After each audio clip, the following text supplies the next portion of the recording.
8 মাস আগে আমার মৃত গার্লফ্রেন্ড পরি ম্যামের আইডির পাশে সবুজ বাতি জ্বলতে দেখে আমি পুরো হতভম্ব হয়ে গেলাম।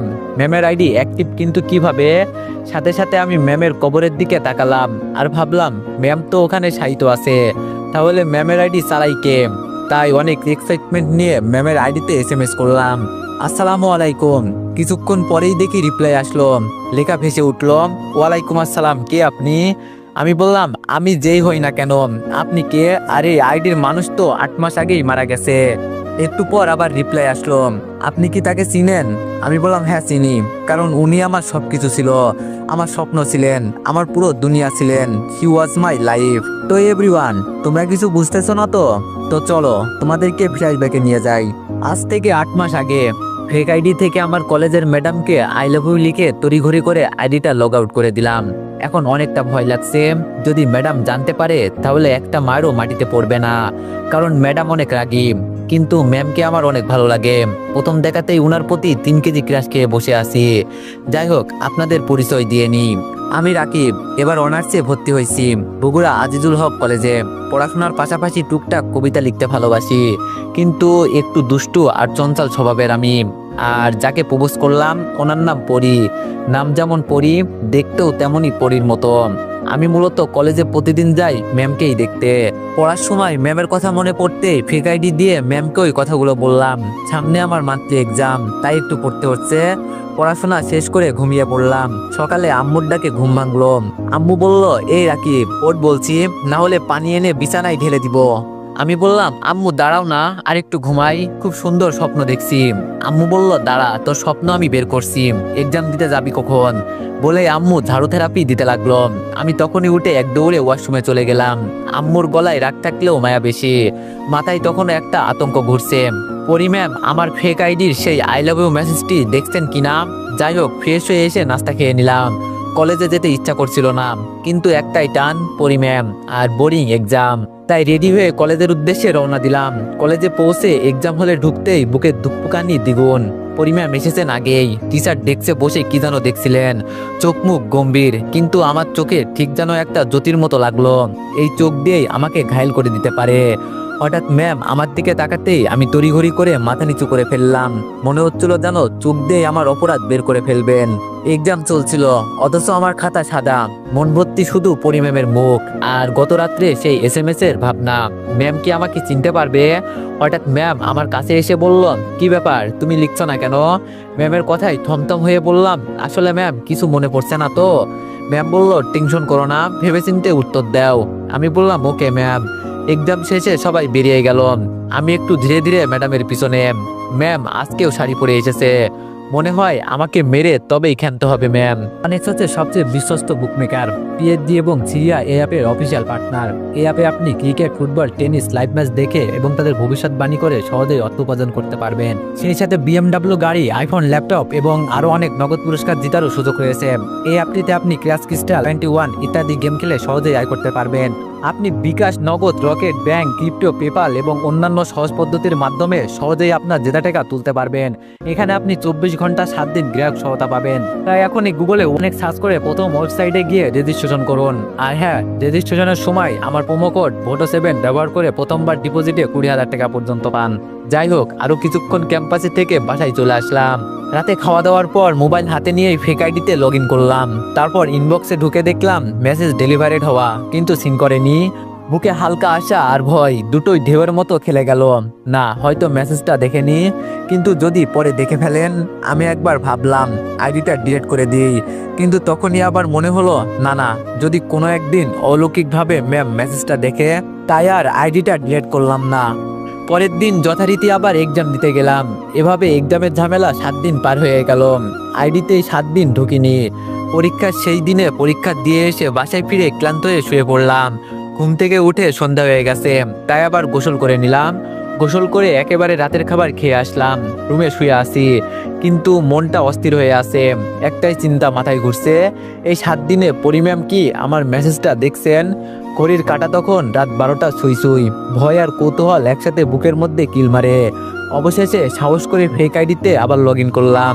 ইনবক্সে ঢুকেই আমার দম বন্ধ হয়ে গেল, কারণ দেখলাম ম্যাম এসএমএসটা সিন করেছেন, আর ঠিক নিচেই একটা রিপ্লাই, কে তুমি? গলা শুকিয়ে গেল এক মুহূর্তে, হাত পা ঠান্ডা হয়ে আসছে। কে আমি? এই প্রশ্নের উত্তর তো দেওয়াই যায়, কিন্তু দিলে তো ধরা পড়ে যাব। কিন্তু পেস মেরে একটা তাড়াতাড়ি করে রিপ্লাই দিলাম, একজন অনাকাঙ্ক্ষিত মানুষ যাকে আপনি চোখে দেখেন না কিন্তু মন দিয়ে খোঁজেন। মেসেজ পাঠিয়ে সাথে সাথেই আবার লগ আউট করে দিলাম। না জানি ম্যাম আবার কি পাল্টা প্রশ্ন করে বসেন। তারপর ফোন রেখে ম্যামকে কল্পনায় নিয়ে ঘুমিয়ে পড়লাম। পরের দিন সকালে ঘুম থেকে উঠে ফ্রেশ হয়ে খেয়ে আবার কলেজের উদ্দেশ্যে রওনা দিলাম। কলেজে পৌঁছে ক্লাসে ঢুকলাম। আজকে পরিম্যামের ক্লাস আছে, তাই তো আমি আজকে তাড়াতাড়ি এসেছি। আমার এক বন্ধু আছে নাম সাকিব, ও আজ আসেনি, তাই একাই জানালার পাশে 3 তলার ক্লাসে বসে আছি। ভিতরে ভিতরে ম্যামকে দেখার জন্য একদম আগুন ধরেছে। ম্যাম ক্লাসে ঢুকলেন, আজও এক অসাধারণ সাজে, গাঢ় নীল শাড়ি, হালকা কাজ করা ব্লাউজ, কানে ছোট দুল আর চোখে গম্ভীর একটা মায়া। মনে হচ্ছিল পুরো ক্লাসের আলো নিভে গেলেও ওনার সৌন্দর্যের আলো ফুটবে। আমি জানালার পাশের বেঞ্চে বসে চুপি চুপি একটা কবিতা লিখলাম ফোনের স্ক্রিনে। যেন অজান্তেই সৃষ্টি হয়েছে কোনো পরী, যার চোখে হারিয়ে যায় শত কবি। কোনো বনে নয়, সোনালি শাড়িতে ঢাকা স্বপ্ন বন্যা। সেই ম্যাম আজ ক্লাসে এসে বসেছে, মন কাড়া রঙে ভরা। কবিতাটা লিখে আমার ফেক আইডিতে লগ ইন করলাম। তারপর কবিতাটা টাইপ করে ম্যামের ইনবক্সে পাঠালাম। তারপর সাথে সাথে আবার লগ আউট। ম্যাম পড়াচ্ছেন আর মাঝে মাঝে মোবাইল স্ক্রিনে তাকাচ্ছেন। আমার বুক ধুকপুক করছে। হঠাৎ ওনার ঠোঁটের কোণে একটু হাসি টের পেলাম। উনি কি কবিতাটা পড়তেছেন? হয়তো পড়ে হাসতেছেন।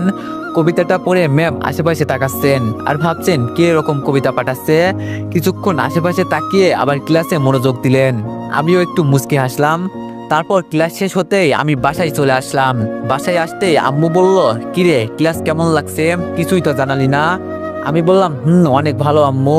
আম্মু বলল, কিরে প্রেমে টেমে পড়ছিস নাকি? আমি আম্মুর কথা শুনে কাশতে লাগলাম। কোন রকম নিজেকে সামলিয়ে বললাম, আম্মু কি বলে এগুলো? বলে আমি উপরে চলে গেলাম। আম্মু জোরে বলল, কেউ থাকলে জানাতে পারিস কিন্তু। রাতে খেয়ে শুয়ে আসি, কিন্তু ঘুম ধরছে না। রাত প্রায় 12টা বাজে। চারিদিকে নিঃশব্দতা। জানালার পর্দে একটু দুলছে বাতাসে। বিছানায় শুয়ে আমি ফোনটা হাতে নিয়ে আবারও ঢুকে পড়লাম আমার সেই রহস্যময় ফেক আইডিতে। লগ ইন করতে ইনবক্সে ঢুকে আমার চোখ আটকে গেল, কারণ পরিম্যামের একটা নতুন মেসেজ। কে তুমি? বলছো না কেন? আমি মুচকে আসলাম। পরিম্যাম রিপ্লাই করেছেন। ভাবতেই বুকের হার্টবিটটা জোরে লাফাতে লাগলো। ম্যাম অ্যাক্টিভই আছে, তাই আমি দ্রুত এসএমএস টাইপ করলাম। আমি বললাম, পরিচয় দিয়ে জাদুটা শেষ করা যাবে না ম্যাম। তখন আর আপনি এই কবিতাগুলোকে খুঁজবেন না, তার চেয়ে বরং অচেনা থেকেই থাকি আপনার ছায়ার পাশে অদৃশ্য হয়ে। মেসেজ সেন্ড হওয়ার কিছুক্ষণ পরেই পর্দায় ভেসে উঠল, পরিম্যাম ইজ টাইপিং। একটু পর ম্যামের রিপ্লাই এলো, তুমি কি আমার কলেজের ছাত্র?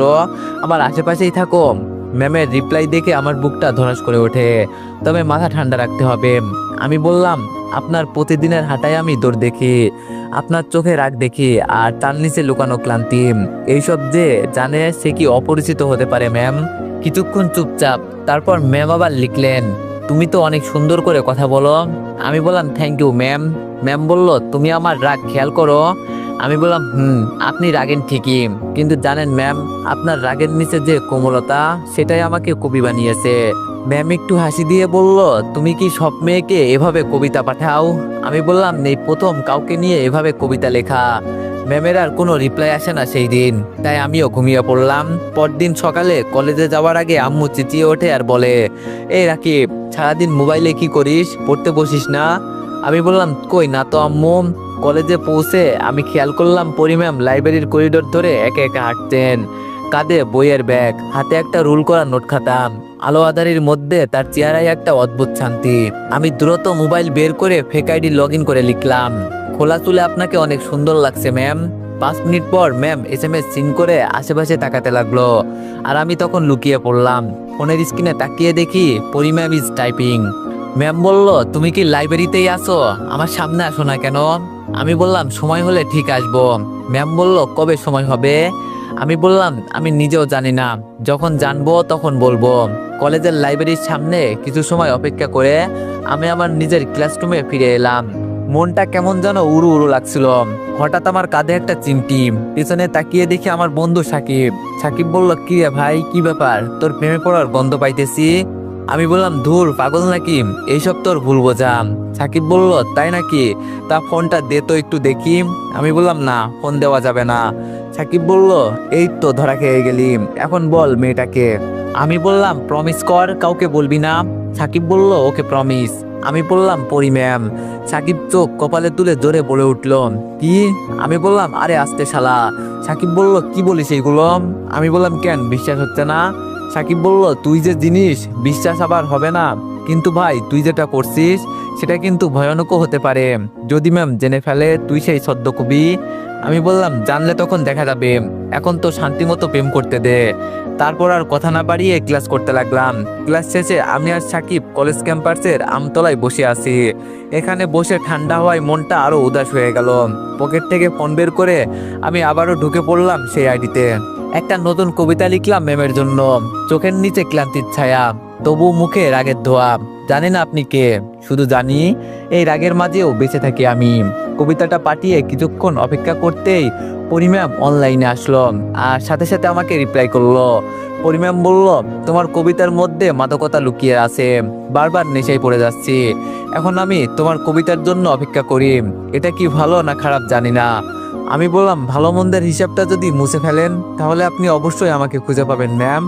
পরিম্যাম বলল, তুমি কি শুধু কবিতাই লেখো নাকি আরো কিছু করো? আমি বললাম, গল্পও লিখি ম্যাম। ম্যাম বলল, ওকে তোমার গল্পের পেজ দাও। আমি মনে মনে বললাম, এই কাম ছাড়ছে, গল্পের পেজ দিলেই তো ধরা খাবো, এখন কি করি? তখন ম্যাম আবার জিজ্ঞেস করলো, কি হলো দাও? আমি বললাম, ম্যাম আপনার ইনবক্সে গল্প পাঠিয়ে দিব এক সময়। ম্যাম বলল, কেন, পেজ দিতে সমস্যা কোথায়? আমি বললাম, আছে পরে বলবো। ম্যাম বলল, ওকে। তারপর আরো কিছুক্ষণ কথা বলে আমি বাসায় চলে আসলাম। এসেই ঘুমিয়ে গেছি। বিকালে ঘুম থেকে উঠে ফ্রেশ হয়ে নাস্তা করে নিলাম। আজকে ভাবলাম বাইরে থেকে একটু ঘুরে আসি, তাই বন্ধুদের সাথে আড্ডা দেওয়ার জন্য বের হলাম। কখন যে রাত হয়ে গেছে টেরই পাইনি। ফোন বের করে দেখি 9টা 19 বাজে। রাতে বাসায় ফিরতে ঘটে গেল আর একটা ঘটনা। রাস্তায় আসার সময় ফাঁকা রাস্তা পেয়ে আমাকে ছিনতাইকারী ধরলো। তাদেরকে অনেক রিকোয়েস্ট করলাম আর বললাম, দেখেন আপনারা সব নিয়ে যান, শুধু আমার এই ফোনটা নিয়েন না। কিন্তু অনেক রিকোয়েস্ট করার পরও তারা আমার কথা শুনলো না। তাই বললাম, অন্তত সিমটা দিয়ে যান, কিন্তু সেটাও না করে দিল তারা। আমার কাছে আর কিছুই নেই। আমি মন খারাপ করে বাসায় চলে আসলাম। আমাকে এই অবস্থায় দেখে আম্মু জিজ্ঞাসা করলো, কিরে কি হয়েছে রাকিব, মুখটা এমন কালো হয়ে আছে কেন তোর? আমি বললাম, না আম্মু তেমন কিছু না, ফোনটা ছিনতাই হয়েছে। আম্মু বলল, কি বলিস, ছিনতাই হয়েছে? কোথায়, কিভাবে? আমি সব খুলে বললাম। আম্মু একটু শক্ট হয়ে গেল, আবার রেগেও গেল। এত রাতে বের হওয়া উচিত হয়নি, সেটা নিয়েও কিছু কথা শুনতে হলো। কিন্তু আমার মন খারাপ ছিল অন্য কারণে। ফোনটাই ছিল ম্যামের সাথে কথা বলার একমাত্র সম্বল। রাতে ঘুম আসছে না, ফোন থাকলে ম্যামের সাথে কথা বলতে পারতাম, কিন্তু সেটা আর হচ্ছে না। অনেক রাতে ঘুম আসছিল। পরের দিন সকালে ঘুম থেকে উঠে আর কলেজে গেলাম না। মনটা ভীষণ খারাপ। খাওয়া দাওয়া করে রুমে শুয়ে আসি আর ভাবছি, ম্যাম কি আমার কবিতাগুলো মিস করে নাকি শুধুই টাইম পাস? এভাবে 3 দিন কেটে গেল। 3 দিন আমি কলেজে যাইনি। এইদিকে ম্যাম ভাবছে, কি ব্যাপার, 3 দিন ধরে ছদ্মবেশী কবি অনলাইনে আসে না কেন? সে কি কোনো বিপদে পড়লো? আমিও যে তার কথাগুলো খুব মিস করছি, কিন্তু কেন? আমি তো তাকে চিনিও না ঠিকভাবে। তাহলে কি আমি ওকে ভালো, না না, এটা কিভাবে সম্ভব? ছেলেটা সম্ভবত আমার ছোটই হবে। আর জুনিয়র ছেলেকে ভালোবাসলাম, কিন্তু মন তো মানছে না। তাকে না দেখেই মিস করছি, তার কবিতাগুলো মিস করছি। বিকেলে আম্মু কিচেন রুমে রান্না করছে। আমি পিছন থেকে বললাম, আম্মু। আম্মু বলল, বল। আমি বললাম, কি করছো? আম্মু বলল, কি লাগবে বল। আমি বললাম, তুমি কেমনে জানলে আমার কিছু লাগবে? আম্মু বলল, আমি তোরে পেটে রাখছি, তো তোর পেটের খবর আমি ভালোই বুঝতে পারি। আমি বললাম, ওকে ফাইন, আব্বুকে বলো না আমাকে একটা ফোন কিনে দিতে। আম্মু বলল, মোবাইল তো তোকে দেওয়া যাবে না, এমনিতেই তোর সমস্যা, তুই সারাদিন মোবাইল টিপিস। আমি বললাম, আম্মু আব্বুকে বলো না প্লিজ। আম্মু বলল, না, মোবাইল ছাড়া আবদার করতে পারিস। আমি আম্মুকে অনেক বুঝালাম, কিন্তু কিছু হলো না। তাই আবার রাগ করে নিজের রুমে চলে আসলাম। ফোন নাই তাই ভালো লাগছে না, ফোন ছাড়া নিজেকে কেমন এতিম এতিম লাগছে। তাই রাতে তাড়াতাড়ি ঘুমিয়ে গেলাম। ঘুম থেকে ওঠার পর মনে হলো কি যেন আমার মাথার কাছে আছে। চোখ খুলে দেখলাম যে একটা বক্স রাখা আছে, প্যাকেট করা আছে। তাই বুঝতে পারছি না কি রয়েছে বক্সে। দেখি কি আছে। প্যাকেটটা খুলে দেখি একটা মোবাইলের প্যাকেট। বক্সটা খুলে তো আমি অবাক, এত দামি ফোন, বক্সের ভিতরে একটা কাগজ রয়েছে। কাগজটা খুললাম। কাগজে লেখা আছে, তোর খুশিতে আমাদের খুশি, এভাবে সারা জীবন খুশি থাক। কাগজটা পড়তে আর বুঝতে বাকি রইল না যে ফোনটা কে দিয়েছে। খুশিতে আমার আব্বু আম্মুর জন্য চোখে পানি চলে এসেছে। তারা সত্যি সন্তানদের একটু কষ্ট সহ্য করতে পারে না। যাই হোক, অনেক খুশি। ফ্রেশ হয়ে নিচে গিয়ে সরাসরি আম্মুকে জড়িয়ে ধরলাম আর বললাম, থ্যাংক ইউ সো মাচ আম্মু। আম্মু বললো, হয়েছে, আর থ্যাঙ্কস দিতে হবে না। পাশেই আব্বু ছিল। তখন আব্বু বলে উঠলো, যা চাচ্ছ সেটাই দিচ্ছি। পরীক্ষার রেজাল্ট ভালো না হলে কিন্তু খবর আছে। আমি বললাম, ঠিক আছে আব্বু, মাথায় রাখলাম। তারপর সবাই একসাথে খাওয়া দাওয়া করলাম। তারপর নিজের রুমে গিয়ে ফোন বের করলাম, অনেক দামি ফোন, কিন্তু সিম না থাকায় আর আমার ফেসবুক অ্যাকাউন্ট লগ ইন করতে পারলাম না। আবার মনটা খারাপ হয়ে গেল, নাম্বার ছাড়া লগ ইন করবো কিভাবে। তারপর মাথায় একটা বুদ্ধি আসলো, ফোনের জিমেলটা ব্যাকআপ দিলাম। তারপর সেই জিমেল দিয়ে লগ ইন করলাম এবং নাম্বার আর পাসওয়ার্ড চেঞ্জ করলাম। যাই হোক, ইনবক্সে ঢুকে আমি রীতিমতো অবাক হয়ে গেলাম। পরিম্যাম 99+ SMS করে রেখেছে। SMS গুলো ছিল এরকম, এই ছেলে কি হয়েছে তোমার, অনলাইনে আসো না কেন, আমাকে কবিতা কি শোনাবে, যখন চলেই যাবে তাহলে কেন এসেছিলে, তোমার কবিতাগুলো অনেক মিস করছি, সাথে আরো স্যাড ইমোজি। আমি এগুলো দেখে টাস্টি খেয়ে গেলাম। এ তো দেখি মেঘনা চাইতেই বৃষ্টি। তাই আমি ম্যামকে SMS দিলাম, হ্যালো ম্যাম। ম্যাম কিছুক্ষণ পরেই রিপ্লাই দিল, এই ছেলে তোমার সমস্যা কি। আমি বললাম, কই কোনো সমস্যা নেই তো ম্যাম। ম্যাম বলল, তাহলে অনলাইনে আসনি কেন 3 দিন। আমি বললাম, আসলে ম্যাম। ম্যাম বলল, তুমি জানো তোমার কবিতা শোনার জন্য কত ছটফট করেছি। আমি বললাম, সরি ম্যাম। ম্যাম বলল, কিসের সরি, কোনো ক্ষমা নেই। আমি বুঝলাম ম্যাম রাগ আর অভিমান করে আছে। তাই ম্যামের রাগ আর অভিমান ভাঙানোর জন্য একটা রোমান্টিক কবিতা পাঠালাম। কবিতাটি হলো, আপনি যে আমার মেঘবালিকা, চোখের জলে ভেজা বৃষ্টি, আপনারে হারালে যে বুকের ভেতর ফাঁকা পড়ে যায় এক দৃষ্টি, আপনি ছুলেই শিশির স্নিগ্ধতা, মনটা গলে পড়ে ছন্দে, আপনার কথা না শুনলে এই হৃদয়টা কান্দে নিবরন্দে, আপনি না বললেই ভালোবাসি, আমি বুঝি চোখের ভাষায়, আপনি আমার সন্ধ্যা তারকা, আপনি সকাল রোদে হাসাই, রাগ করেন যত অভিমান রাখেন, তবুও থাকেন পাশে চুপচাপ, আপনার মতো কেউ হয় না ম্যাম, আপনি একান্তই আমার স্বপ্নের চাঁদ।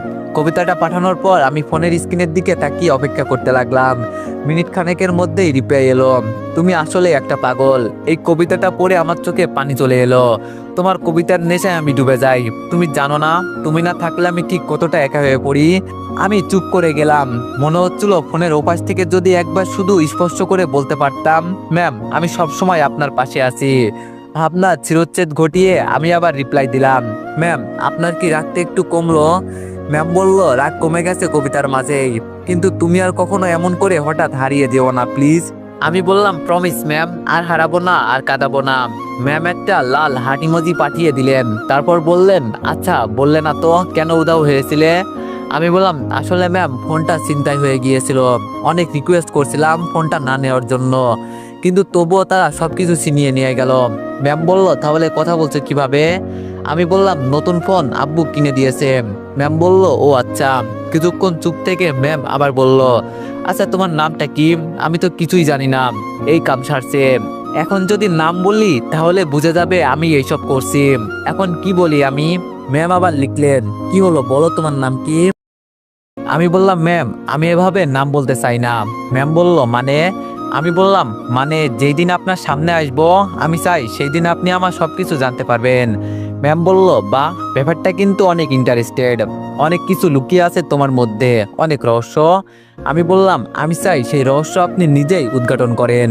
ম্যাম বলল, আচ্ছা ঠিক আছে, আমি তোমার রহস্য খুঁজে বের করব অবশ্যই, কিন্তু। আমি বললাম, কিন্তু কি। ম্যাম বলল, কিন্তু এখন তোমাকে আমি কি নামে ডাকবো। এই লাইনটা যেন আমাকে একটু ভাবিয়ে তুললো, এখন আমাকে কি নামে ডাকতে পারে।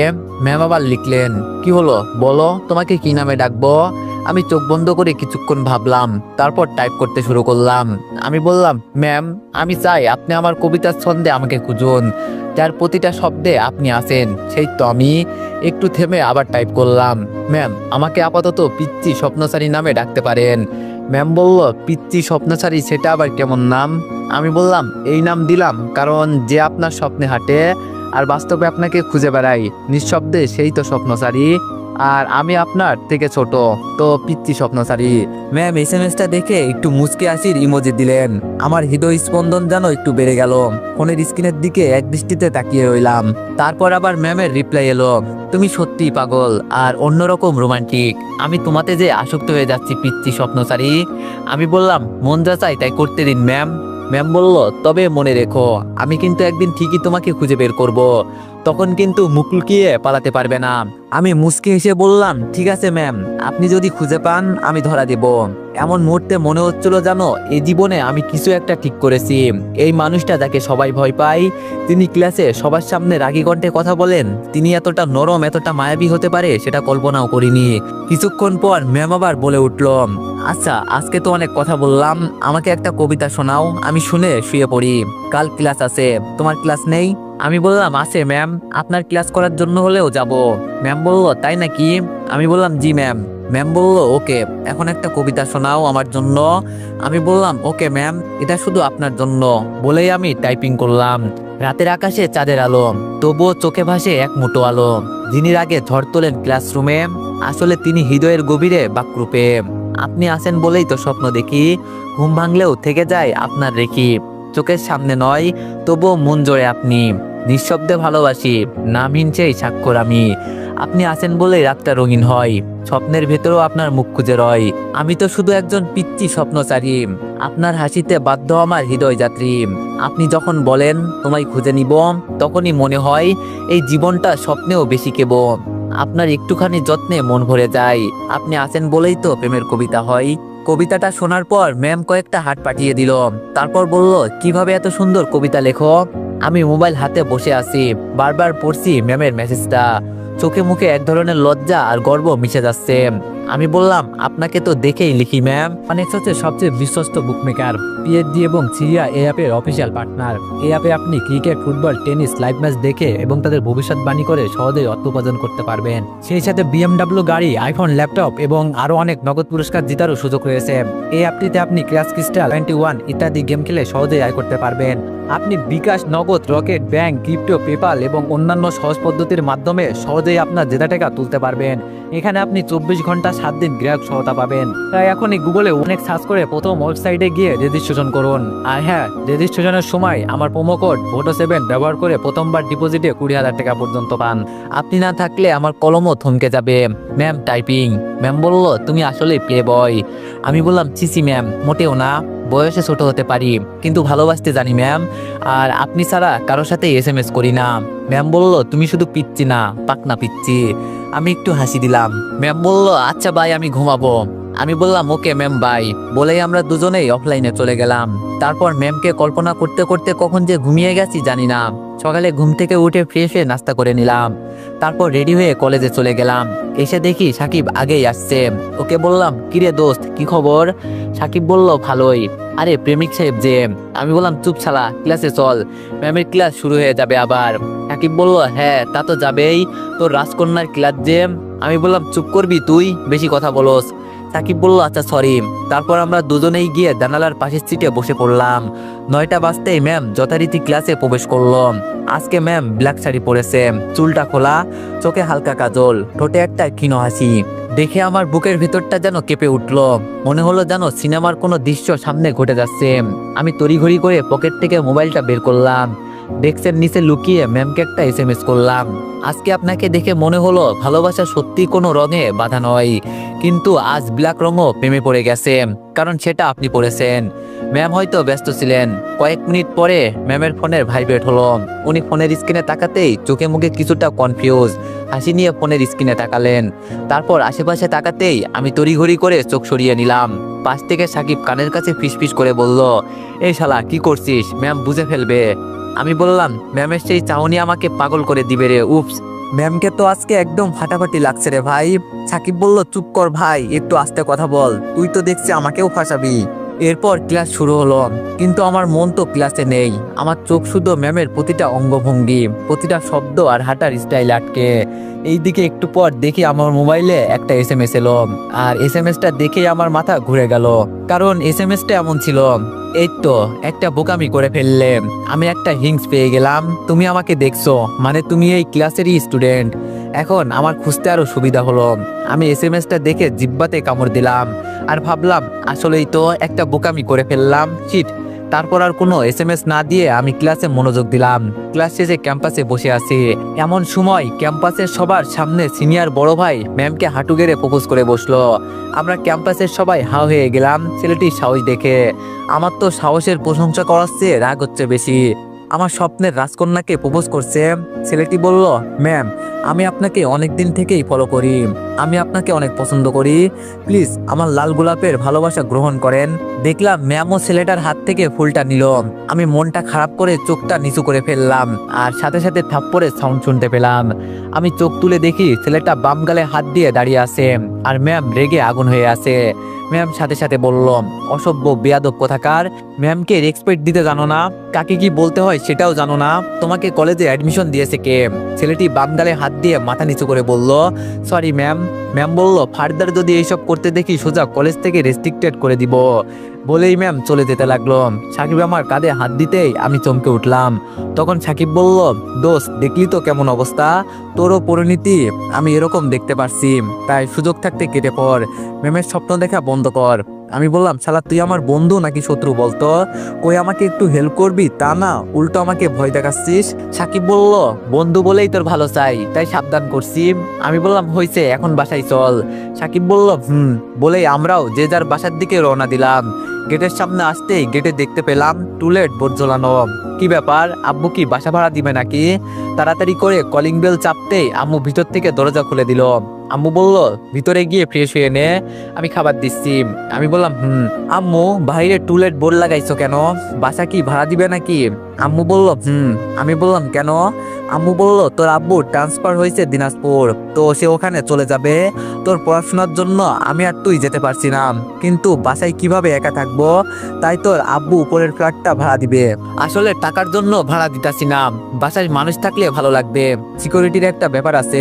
আমি বললাম, ঠিক আছে, তোমরা যা মনে করো। বলেই আমি উপরে চলে গেলাম। উপরে গিয়ে ফ্রেশ হয়ে নিলাম, তারপর খাওয়া দাওয়া করে রুমে শুয়ে আসি। হঠাৎ একটা এসএমএসটা অবশ্য ম্যামেরই। ম্যাম বলল, হাই পিচ্ছি স্বপ্নচারী। আমি বললাম, হ্যালো ম্যাম। ম্যাম বলল, বাসায় গেছো? আমি বললাম, আপনাকে রাখলে যে এত সুন্দর আর বেশি মায়াবী লাগে তা আগে কখনো খেয়াল করিনি ম্যাম। ম্যাম বলল, আমার আবার রাগী লোক কোথায় দেখলে? আমি বললাম, শুধু আমি কেন, ক্যাম্পাসের সবাই দেখছে।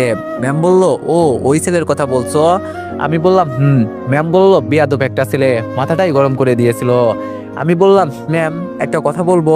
ম্যাম বলল, তোমার কথা শোনার জন্যই তো অনলাইনে আসি। আমি বললাম, সাহস করে বললাম, কিন্তু। ম্যাম বলল, আরে বলো, সমস্যা নেই। আমি বললাম, আমিও যদি কখনো এমন করি আপনি কি আমাকে এভাবে অপমান করবেন? ম্যামের রিপ্লাই আসতে একটু দেরি হচ্ছিল। আমার বুকের ভেতরটাই যেন টিপ টিপ শব্দ করছে। এই প্রশ্নটা করে বসেছি কেন? এখন যদি উনি রেগে যান, অপমান মনে করেন, হয়তো ব্লকও করে দিতে পারেন। কিছুক্ষণ পর রিপ্লাই এলো, আমি তোমাকে চিনি না এখনো, কিন্তু একটা ব্যাপার বুঝতে পারছি, তুমি ওই রকম না, তুমি কখনো আমার সম্মান ভাঙতে পারবে না, আর তুমি করলে সেটা হবে ভিন্ন, বুঝলে, অন্যরকম। তার মানে বুঝতে পারলাম আমার জন্য একটু হলেও ফিলিংস আছে তার মনে। অনেক খুশি হলাম আমি। লুঙ্গি ডান্স দিতে ইচ্ছে করছে, কিন্তু নিজেকে কোনো রকম সামলিয়ে নিলাম। তারপর ম্যাম নিজেই বলল, আচ্ছা একটা কথা বলি। আমি বললাম, জি অবশ্যই ম্যাম, বলেন। ম্যাম বলল, আমরা কি কিছুক্ষণ ফোনে কথা বলতে পারি? তোমার পিক বা পরিচয় না দাও, কিন্তু ভয়েসটা তো শুনতে পারি, অনেক শুনতে ইচ্ছে করছে, প্লিজ। আমার বন্ধুরা বলেছিল ফোন করলে আমার ভয়েসটা নাকি অন্যরকম শোনায়, তাই আমিও কেন জানি না করতে পারলাম না, কারণ আমিও ম্যামের ভয়েসটা শুনতে ইচ্ছুক। তাই বললাম, আচ্ছা ঠিক আছে। ম্যাম বলল, নাম্বার দাও। আমি বললাম, নেন। ম্যাম 1 মিনিট পরেই ফোন দিল। আমি রিসিভ করতেই ম্যাম বলল, হ্যালো, আসসালামু আলাইকুম। কণ্ঠ শুনে আমি আবারও এক দফা ক্রাশ খেয়ে গেলাম। কণ্ঠ শুনে মনে হচ্ছে আমি পরীর রাজ্যে আছি, যে আমার সামনে গান গাচ্ছে। আমার চুপ করে থাকা দেখে সে আবার বলল, হ্যালো, আসসালামু আলাইকুম। আমি বললাম, জি ওয়ালাইকুম আসসালাম। ম্যাম বলল, কি ব্যাপার পিচ্ছি স্বপ্নচারী, তোতলাছো কেন? কণ্ঠ শুনে ক্রাশ খাইছো নাকি? আমি বললাম, এই রে যা, ম্যাডাম কেমনে জানলো? সত্যিই তো খাইছি। তারপর ম্যাম আবার বলল, কি হলো, কথা বলো না কেন? আমি বললাম, না এমনি। যাই হোক, আপনার কণ্ঠটা অনেক সুন্দর ম্যাম। ম্যাম বলল, কেন পিচ্ছি, ভালো লাগছে বুঝি? আমি বললাম, জি। ম্যাম বলল, যাক তবুও ভালো লাগলো, আর তোমার ভয়েসটাও কিউট আছে। আমি বললাম, থ্যাংক ইউ ম্যাম। তারপর আরো কিছুক্ষণ ম্যামের সাথে কথা বলে রেখে দিলাম। তারপর কখন যে ঘুমিয়ে পড়েছিলাম মনে নেই। ঘুম থেকে উঠে দেখি সন্ধ্যা হয়ে গেছে, তাই ফ্রেশ হয়ে একটু ছাদে গেলাম। সন্ধ্যায় লাইটের আলো সারা শহরকে জেগে রেখেছে, দেখতেই মনটা ভালো হয়ে গেল। অনেকক্ষণ ছাদে থাকার পর রুমে গেলাম। রাতে পড়াশোনা করে আর অনলাইনে যাইনি, তাড়াতাড়ি ঘুমিয়ে পড়েছিলাম। ফজরের আজান দিচ্ছে এমন সময় ফোনে মেসেজ আসলো। দেখি ম্যামের মেসেজ। ম্যাম বলল, ওই পিচ্চি, ঘুম থেকে উঠে নামাজ আদায় করো। আমি অবাক হয়ে কিছুক্ষণ তাকিয়ে থাকলাম। আজকাল ম্যাম আমার প্রতি একটু বেশি কেয়ারিং, মনে হচ্ছে পছন্দ করে। যাই হোক, আমি খুশি হয়ে ভোরে ঘুম থেকে উঠে অজু করে এসে নামাজ আদায় করলাম। তারপর ঘুমানোর চেষ্টা করলাম, কিন্তু ঘুম কিছুতেই আসলো না। তাই বাইরে হাঁটাহাঁটি করতে গেলাম। বাসায় এসে দেখি আম্মু নাস্তা রেডি করছে। আম্মু আমাকে দেখে তো অবাক, যেই ছেলেকে 9টার আগে ডেকে ঘুম থেকে তোলা যায় না, সে আজ ভোর 6টায় উঠছে। আম্মু কাছে এসে মাথায় হাত দিয়ে বলল, কিরে, জ্বর হয়নি তোর? আমি বললাম, আম্মু কি বলছে এগুলো? আম্মু বলল, যেই ছেলেকে 9টার আগে ডেকেও ঘুম থেকে তোলা যায় না, সে ভোর 6টায় কিভাবে উঠলো? আমি বললাম, তুমি বুঝবে না, বলে আমার রুমে চলে গেলাম। এসে গোসল করে একেবারে কলেজের জন্য রেডি হলাম। তখন আম্মু আবার রুমে আসলো। আমি আম্মুকে দেখে বললাম, আম্মু কিছু বলবা? আম্মু বলল, আমি বললাম, বলো কি বলবা? আম্মু বলল, আজকে কলেজে যাস না। আমি বললাম, কেন আম্মু? আম্মু বলল, কালকে তোর নানুর মৃত্যুবার্ষিকী, আমি আর তোর আব্বু যেতে পারবো না কাজের চাপে। তুই যদি যাস খুব ভালো হতো, তোর মামা তোকে যেতে বলেছে। আজকে গিয়ে কাল মিলাদ করে কবর জিয়ারত করে চলে আসবি। আমি বললাম, কিন্তু আম্মু, আমার ক্লাস আছে। আম্মু বলল, 2 দিন না গেলে কিছুই হবে না। আমি অনেক ভেবে আম্মুকে খুশি রাখতে বলেই দিলাম, ঠিক আছে যাব। আম্মু বলল, লক্ষ্মী ছেলে আমার, বলেই আম্মু অনেক খুশি হয়ে চলে গেল। আজকে আর ম্যামকে দেখা হলো না। সকালে খাবার খেয়ে আব্বু আম্মুকে বলে ব্যাগ গুছিয়ে রওনা দিলাম। আমার নানুর বাসা কুষ্টিয়ায় ছোট্ট একটা গ্রামে। গ্রামের নাম শিমুলপুর। বগুড়া গিয়ে কুষ্টিয়ার বাসে উঠে পড়লাম। ম্যামের জন্য অনেক মন খারাপ লাগছে, 2 দিন দেখতে পারবো না। যাই হোক, কয়েক ঘন্টা পর কুষ্টিয়া বাস স্ট্যান্ডে নেমে পড়লাম। রাস্তাগুলো অনেক পরিবর্তন হয়ে গেছে। অনেকদিন আগে এসেছিলাম, কিছুই চিনতে পারছি না। তাই একটা লোককে জিজ্ঞেস করলাম, এক্সকিউজ মি ভাই। লোকটি বলল, জি বলেন। আমি বললাম, শিমুলপুর যাওয়ার রাস্তাটি একটু বলে দিবেন। লোকটি বলল, জি, এই রাস্তা দিয়ে হেঁটে গেলে কিছুদিন পর একটা নদী দেখতে পাবেন, সেই নদী পার হলেই শিমুলপুর গ্রাম। আমি বললাম, ওকে ভাই, থ্যাংক ইউ। তারপর আমি লোকটির দেওয়ার নির্দেশন অনুযায়ী হাঁটতে লাগলাম। কিছুদিন পরে একটি নদী দেখতে পেলাম। নদীর ধারে এসে দাঁড়ালাম। বিকালের রোদ্রে আর নদীর পানি চিকচিক আলো শরীরকে আর মনকে এক অদ্ভুত শান্তি এনে দিল। নদীর ঘাটে এসে দেখি একটা ছোট নৌকা বাঁধা আছে। পাশে দাঁড়িয়ে আছে একজন মাঝবয়সী লোক। কাছে যেতেই উনি মুখ তুলে বললেন, শিমুলপুর যাবেন? আমি বললাম, হ্যাঁ চাচা, যাবো। লোকটি বলল, ওঠেন, ওপারে নামিয়ে দিব। নৌকায় উঠে বসলাম। পানির ঢেউয়ের শব্দে আর পাখিদের ডাক মিলেমিশে এক অপার্থিক পরিবেশ তৈরি করলো। নৌকা পার হয়ে যখন গ্রামের পথে হাঁটছি, তখনই চোখে পড়লো গ্রামের পরিচিতি মাটির রাস্তা, বাচ্চার আর মাঠে ছাগল চড়াতে থাকা ছোট ছোট ছেলেমেয়েরা। শিমুলপুর এখনো আগের মতোই আছে, শান্ত, নিরিবিলি আর নিজের মতো করে গুছিয়ে থাকা একটা গ্রাম। নানুর বাড়ি গিয়ে দরজায় নক করতেই মামা দরজা খুলে দিলেন। মামা বলল, আরে শহরের রাজপুত্র রাকিব যে, আসো মামা, ভিতরে আসো। খবর না দিলে তো তোমাদের দেখাই মিলে না। আমি বললাম, না মামা, সেরকম কিছুই না, আসলে পড়াশোনা নিয়ে একটু ব্যস্ত। একটু পর আমার নানি বের হয়ে আসলো। এসে উনি আমাকে জড়িয়ে ধরে বলল, কেমন আছো নানু ভাই? আমি বললাম, আলহামদুলিল্লাহ ভালো, আপনি কেমন আছেন নানি? নানি বলল, আলহামদুলিল্লাহ ভালো। নানুকে বুঝি একবারও দেখতে ইচ্ছা করে না? আমি বললাম, ইচ্ছা অনেক করে নানু, ব্যস্ততায় আসা হয় না। তারপর এভাবে সবার সাথে কুশল বিনিময় করে রুমে ঢুকলাম। ভিতরে ঢুকে নানুর ছবি দেখে বুকটা হু করে উঠলো। এই মানুষটার হাত ধরে ছোটবেলায় মসজিদে গিয়েছি। ঘুমিয়ে পড়লে মাথায় হাত বুলিয়ে ঘুম পাড়িয়ে দিয়েছেন। কাল উনার জন্য মিলাদ আর দোয়ার আয়োজন। খাওয়া দাওয়া করে রাতে ছাদের উপরে উঠে চাঁদের আলোয় বসে আছি। বাতাসে ধান ক্ষেতের গন্ধ। গ্রামের নেটওয়ার্কের অনেক সমস্যা, তাই ম্যামের সাথে কথা বলতে পারছি না। মনটা অনেক খারাপ। হঠাৎ কারো আসার শব্দ শুনতে পেলাম, তাই তাড়াতাড়ি করে ফোনটা পকেটে রেখে দিলাম। পিছনে তাকিয়ে দেখি আমার মামাতো বোন মিম। আমাকে দেখেই বলল, কেমন আছোস ভাইয়া? আমি বললাম, ভালো আছি, তুই কেমন আছোস? মিম বলল, আমিও ভালো আছি। আমাকে চিনতে পারছো? আমি বললাম, চিনবো না কেন, তুমি মিম। মিম বলল, যাক, তবুও ভালো চিনছো। শহরে থেকে তো সাদা মুলার মতো হয়ে গেছো ভাইয়া। আমি বললাম, এই খবরদার। মিম একটু হাসি দিয়ে বলল, তুমি তো আমাদের ভুলেই গেছো। আমরা গ্রামে থাকি বলে আমাদের ভালো লাগে না বুঝি? আমি বললাম, এটা কি ধরনের কথা? এরকম বললে কিন্তু সত্যি আর আসবো না। মিম বলল, আচ্ছা সরি, নাও। আমি বললাম তা তুমি এখন কোন ক্লাসে? মিম বলল ইন্টার ফার্স্ট ইয়ারে ভাইয়া। তা আমাদের ভাবি কেমন আছে? আমি বললাম কে ভাবি? মিম বলল আরে তোমার জিএফ। আমি বললাম ভালোই আছে। মিম বলল তার সাথে কথা বলার জন্য ছাদে আসছো নাকি? আমি বললাম মিম বলল দেখি ভাবির পিক। আমি বললাম আমার কাছে নেই। মিম বলল মানে কি ভাইয়া, তোমার জিএফ আর তোমার কাছেই পিক নেই? কাহিনী কি বলো তো ভাইয়া? তারপর আমার আর ম্যামের ব্যাপারটা মিমকে সবটাই খুলে বললাম। সব শুনে মিম বলল ভাইয়া তো পুরোই সিনেমার মতো, কিন্তু ভাবিকে দেখার খুব ইচ্ছে ছিল। আমি বললাম বিয়ের পরে দেখো। মিম বলল ঠিক আছে, অপেক্ষায় থাকলাম। কিছুক্ষণ পর নানি নিচ থেকে ডাক দিল। তখন মিম বলল আসো দাদি ডাকতেছে, নিচে আসো। আমি বললাম বলেই আমি আর মিম নিচে চলে আসলাম। তারপর নানির রুমে আরো কিছুক্ষণ আড্ডা দিলাম। তারপর আমাকে থাকতে দেওয়া রুমে এসে ঘুমিয়ে পড়লাম। পরের দিন সকালে ঘুম থেকে উঠে ফ্রেশ হয়ে খাওয়া দাওয়া করে নিলাম। সকাল থেকে মিলাদের জন্য আয়োজনের জন্য সবাই কাজে লেগে পড়েছে, তাই আমিও সবার সাথে কাজে লেগে পড়লাম। দুপুরের মধ্যেই অন্যান্য খালাখালো আর ভাই বোনেরা চলে আসলো, তাদের সাথে কথাও হলো। বিকালে মিলাদের জন্য বাসায় মানুষ আসতে শুরু করলো। সন্ধ্যার মধ্যে মিলাদ আর কবর জিয়ারত ছেড়ে রাতে খাওয়া দাওয়ার আয়োজন করা হলো। খাওয়ার শেষে মানুষজন চলে গেল, আমরাও খেয়ে নিলাম সবাই। রাতে বাসার উদ্দেশ্যে বগুড়া রওনা দিতে চাইলাম, কিন্তু মামা নানি মামি কিছুতেই আর আসতে দিল না, তাই বাধ্য হয়ে আর এক রাত থাকতে হলো।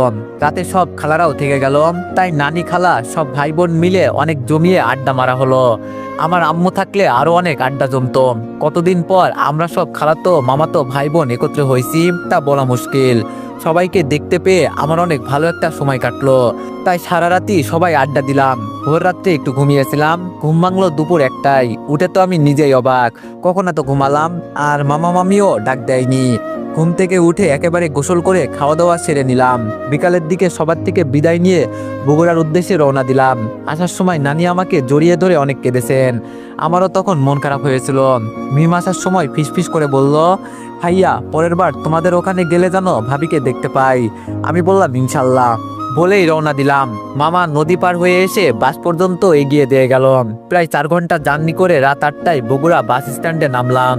সেখান থেকে সিএনজি করে 9টার মধ্যে বাসার সামনে চলে আসলাম। ভাড়া মিটিয়ে দরজার কলিং বেল চাপতেই আম্মু দরজা খুলে দিল আর বলল কিরে কেমন আছিস?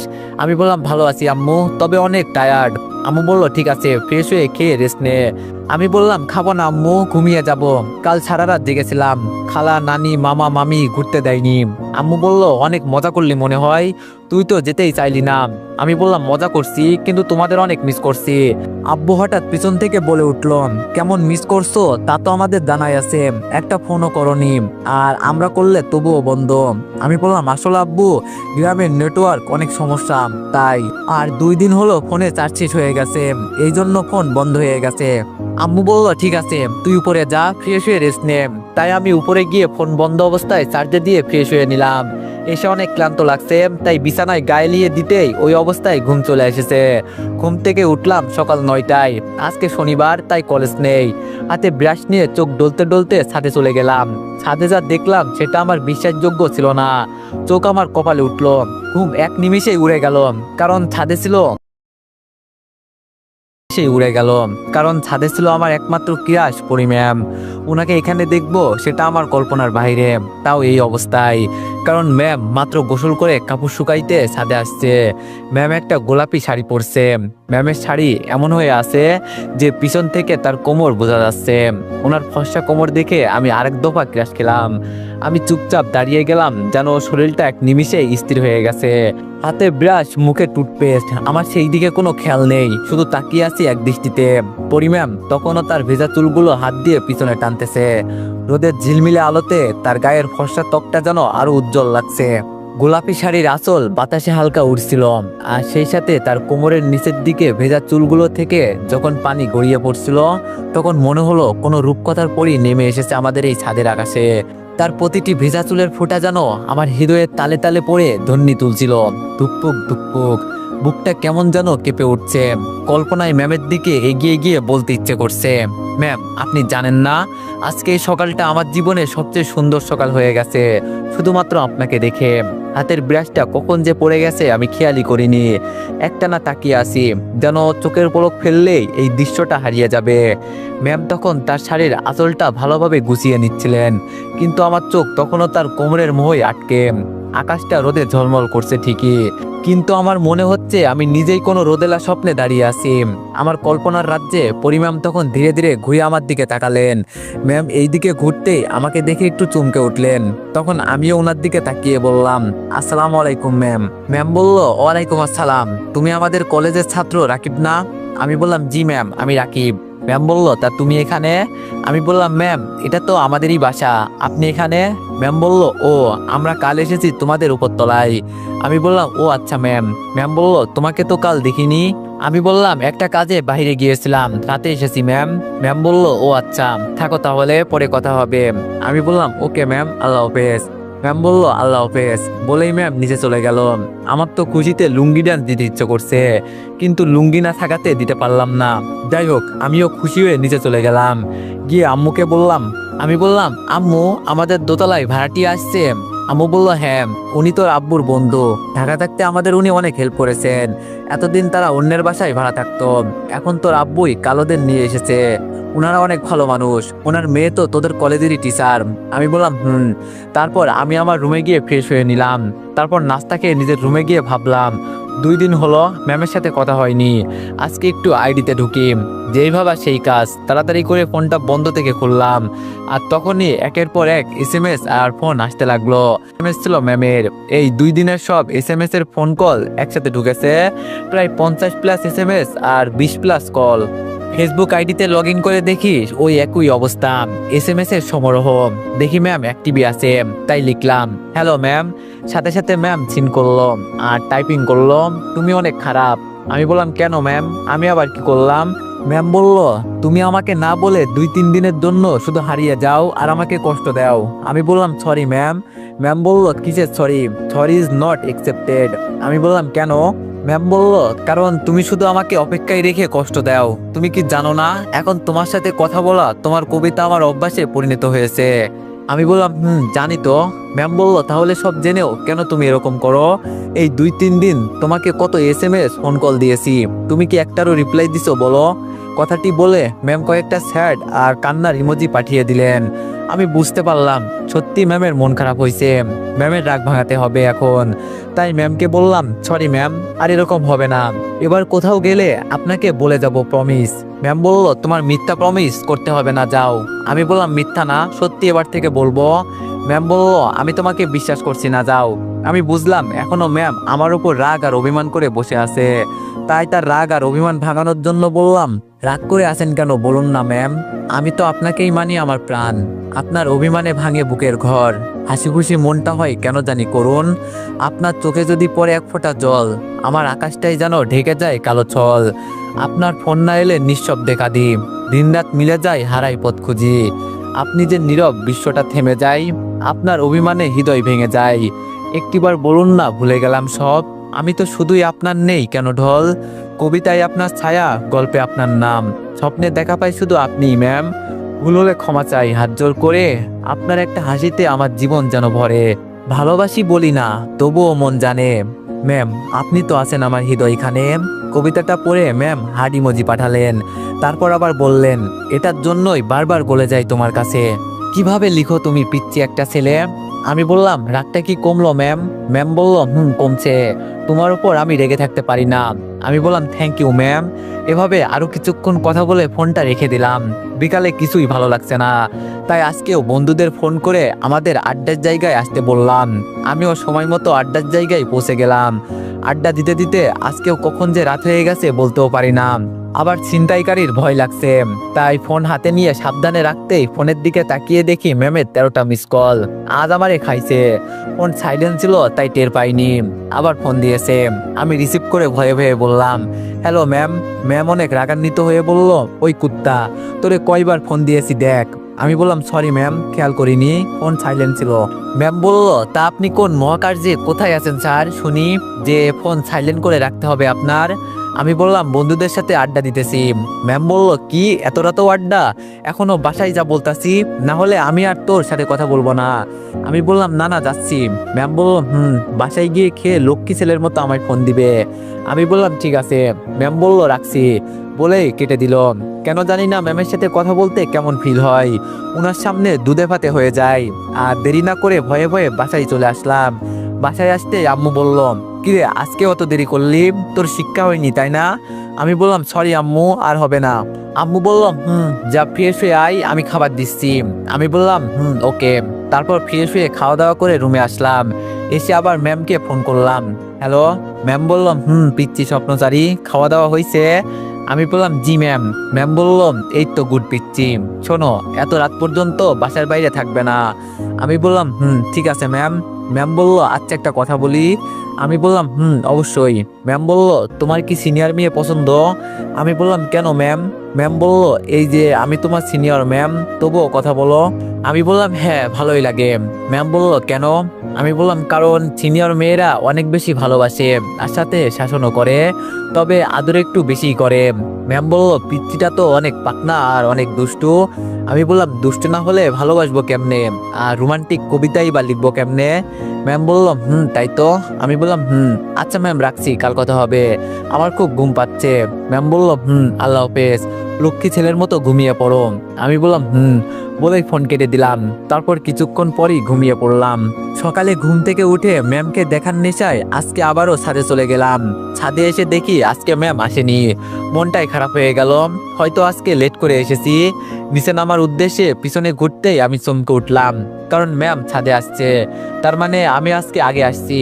ম্যামকে দেখে বললাম, আসসালামু আলাইকুম ম্যাম। ম্যাম বলল, ওয়ালাইকুম আসসালাম, এত সকালে তুমি এখানে? আমি মনে মনে বিড়বিড় করে বললাম, আপনাকে দেখার জন্যই তো এত সকালে উঠতে হলো। ম্যাম আমার বিড়বিড় শুনে বলল, কিছু বললে বিড়বিড় করে? আমি বললাম, না ম্যাম, আমি প্রতিদিন সকালে ঘুম থেকে উঠে ছাদে একটু হাঁটাহাঁটি করি, এতে শরীর মন দুটোই ভালো থাকে। ম্যামকে জ্যান্ত একটা মিথ্যা কথা বললাম, কারণ আমি সকালে উঠা তো দূরের কথা, 10টার আগে আম্মু ডাক না দিলে উঠতেই পারি না, আর ছাদে হাঁটা তো বিলাসিতা মাত্র। ম্যাম বলল, ও আচ্ছা গুড। ম্যাম আজকেও এত সকালে গোসল করেছে, কারণ আজকে তো ক্লাস আছে। ম্যাম আর কথা না বাড়িয়ে কাপড় শুকাতে দিতেছে, আর আমি হাঁটার নাম করে ম্যামকে আর চোখে দেখছি। আজকেও ম্যামকে এত সুন্দর লাগছে যা বলার বাইরে। ম্যামের প্রতিদিন এত ভিন্ন ভিন্ন রূপ দেখেই আমাকে হার্ট অ্যাটাক করাবে মনে হচ্ছে। একটু পর ম্যাম কাপড় শুকাতে দেয় আর শেষ হলে আমাকে বলে, রাকিব একটু শোনো। আমি তৎক্ষণাৎ ম্যামের কাছে হাজির হয়ে বললাম, জি ম্যাম, কিছু বলবেন? ম্যাম বললাম, তোমার সাথে একটা পার্সোনাল কথা আছে। ম্যামের কথা শুনে আমি চমকে উঠলাম, আর মনে মনে ভাবলাম, কি ব্যাপার, ম্যাম কি আমাকে ধরে ফেলছেন নাকি? আমার সাথে ওনার কিসের পার্সোনাল কথা থাকতে পারে? আমি ভাবনার অবসান ঘটিয়ে ম্যাম আবার বলল, কি হলো, এত কি ভাবো তুমি? ভয় পেও না, ব্যাপারটা তুমি আর আমি ছাড়া কেউ জানবে না, তোমার আর আমার পার্সোনাল ব্যাপার। আমি মনে মনে ভাবছি, এবার তো আমি শিওর ম্যাম আমার ছদ্মবেশী আইডিটা ধরে ফেলেছে। আমি ভয়ে ভয়ে আমদামতা করে বললাম, কি পার্সোনাল কথা ম্যাম? ম্যাম বলল, আরে এখানে না, তুমি আজকে সন্ধ্যায় ছাদে এসো, তখন বলবো। আমি বললাম, আচ্ছা ঠিক আছে ম্যাম, বলেই আমি চলে যেতে লাগলাম। তখন পিছন থেকে ডেকে ম্যাম আবার বলল, আর শোনো। আমি আবার পিছন ঘুরে ভিতরে বললাম, জি। ম্যাম বলল, আজকে কলেজে যাবা না? ক্লাস আছে তো। আমি বললাম, যাবো ম্যাম। ম্যাম বলল, তাহলে একসাথেই যাবো, তুমি নিচে ওয়েট করো। আমি বললাম, ওকে ম্যাম। বলেই আর 1 সেকেন্ড দেরি না করে নিচে চলে আসলাম। এসে ফ্রেশ হয়ে নাস্তা খেয়ে নিলাম। উপরে কলেজে যাওয়ার জন্য রেডি হতেই দেখি ফোনে একটা এসএমএস আসলো। এসএমএস ওপেন করে দেখি ম্যামেরই এসএমএস। লেখা ছিল, কি ব্যাপার পিচ্চি, আজকে একবারও কি ম্যামকে মনে পড়েনি? আমি এসএমএসটা দেখে মুচকি হেসে রিপ্লাই দিলাম। আমি বললাম, যে আমার মনে সবসময় গেঁথে আছে, তাকে কি 1 সেকেন্ডের জন্য ভোলা যায়? ম্যাম বলল, থাক হয়েছে, আর বলতে হবে না, মনে থাকলে অন্তত একবার গুড মর্নিং জানাতে পারতে। আমি বললাম, আচ্ছা সরি। ম্যাম বলল, কলেজে আসছো তো?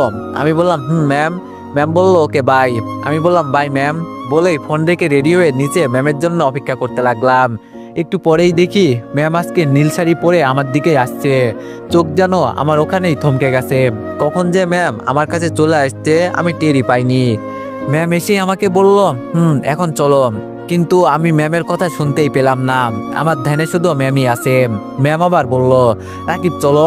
ম্যামের কথায় আমি চমকে উঠলাম আর বললাম, সরি ম্যাম, বুঝতে পারিনি কখন চলে আসছেন। ম্যাম বলল, মন কই থাকে তোমার? আমি আস্তে আস্তে বললাম, আপনার কাছে। ম্যাম বলল, কি? আমি বললাম, কিছু না, এখন চলেন। ম্যাম বলল, একটা রিক্সা ডাক দাও। আমি বললাম, রিক্সায় যাবেন? ম্যাম বলল, আমি তো রিক্সাতেই যাই। আমি বললাম, তাহলে আমি কিসে যাব? ম্যাম বলল, কেন, আমার সাথে রিক্সায়? ম্যামের কথা শুনে আমি ম্যামের দিকে অবাক হয়ে তাকালাম আর ভাবলাম, হাই হাই, ম্যাম কি বলছে?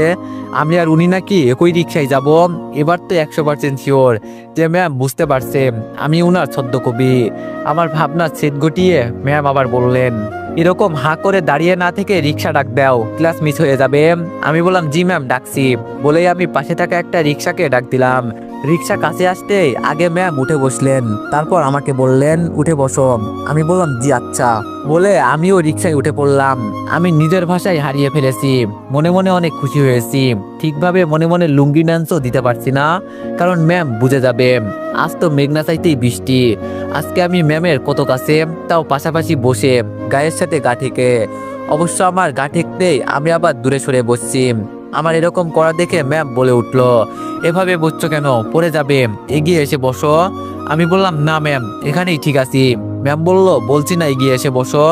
আমি বললাম, না ম্যাম, ঠিক আছি। এরকম জেদ করতে করতে একটা গর্তে চাকা পড়লাম আর আমি অমনি রিক্সা থেকে হুমড়ি খেয়ে পড়ে গেলাম। আমার এই অবস্থা দেখে ম্যাম একটু জোরেই হাসতে লাগলো। এই মুহূর্তে আমার তো ম্যামের সামনে লজ্জায় মাথা কাটা যাচ্ছিল। যার সামনে একটু হিরো হতে চাইছিলাম, তার সামনে এসেই লজ্জা পাইলাম। আমার কপালটাই খারাপ। ম্যাম কোনো রকম হাসি থামিয়ে আমাকে বলল, তোমাকে বললাম ওইভাবে বসো না, পড়ে যাবে। নাও, জিদ করে কি হলো, আসো উঠে বসো আবার, তেমন কেউ দেখেনি। বলেই ম্যাম মুখ লুকিয়ে মুচকি মুচকি আবার হাসতে লাগলো। আমি মনে মনে আস্তে আস্তে বললাম, অন্য মানুষ দেখলেও আমার কিছু যায় আসে না, কিন্তু যার কাছে লজ্জা পাই তার সামনে এমন হলো। ম্যাম বলল, কিছু বললে? আমি বললাম, না। ম্যাম বলল, আবার দূরে বসেছো। বলেই ম্যাম আমার হাত ধরে তার দিকে টেনে নিল। এই প্রথম আমি ম্যামের হাতের স্পর্শ পেলাম। মনে হলো এভাবে সারা জীবন উনি আমার হাত ধরে থাক। একটু পর কলেজে আসতে আমি গেটের সামনে নেমে গেলাম আর ম্যাডাম রিক্সা নিয়েই ভিতরে প্রবেশ করলো। ক্যাম্পাসে গিয়ে দেখি সাকিব এসে বসে আছে। আমি গিয়ে বললাম, কি অবস্থা দোস্ত? সাকিব বলল, এই তো আলহামদুলিল্লাহ, তোর কি খবর?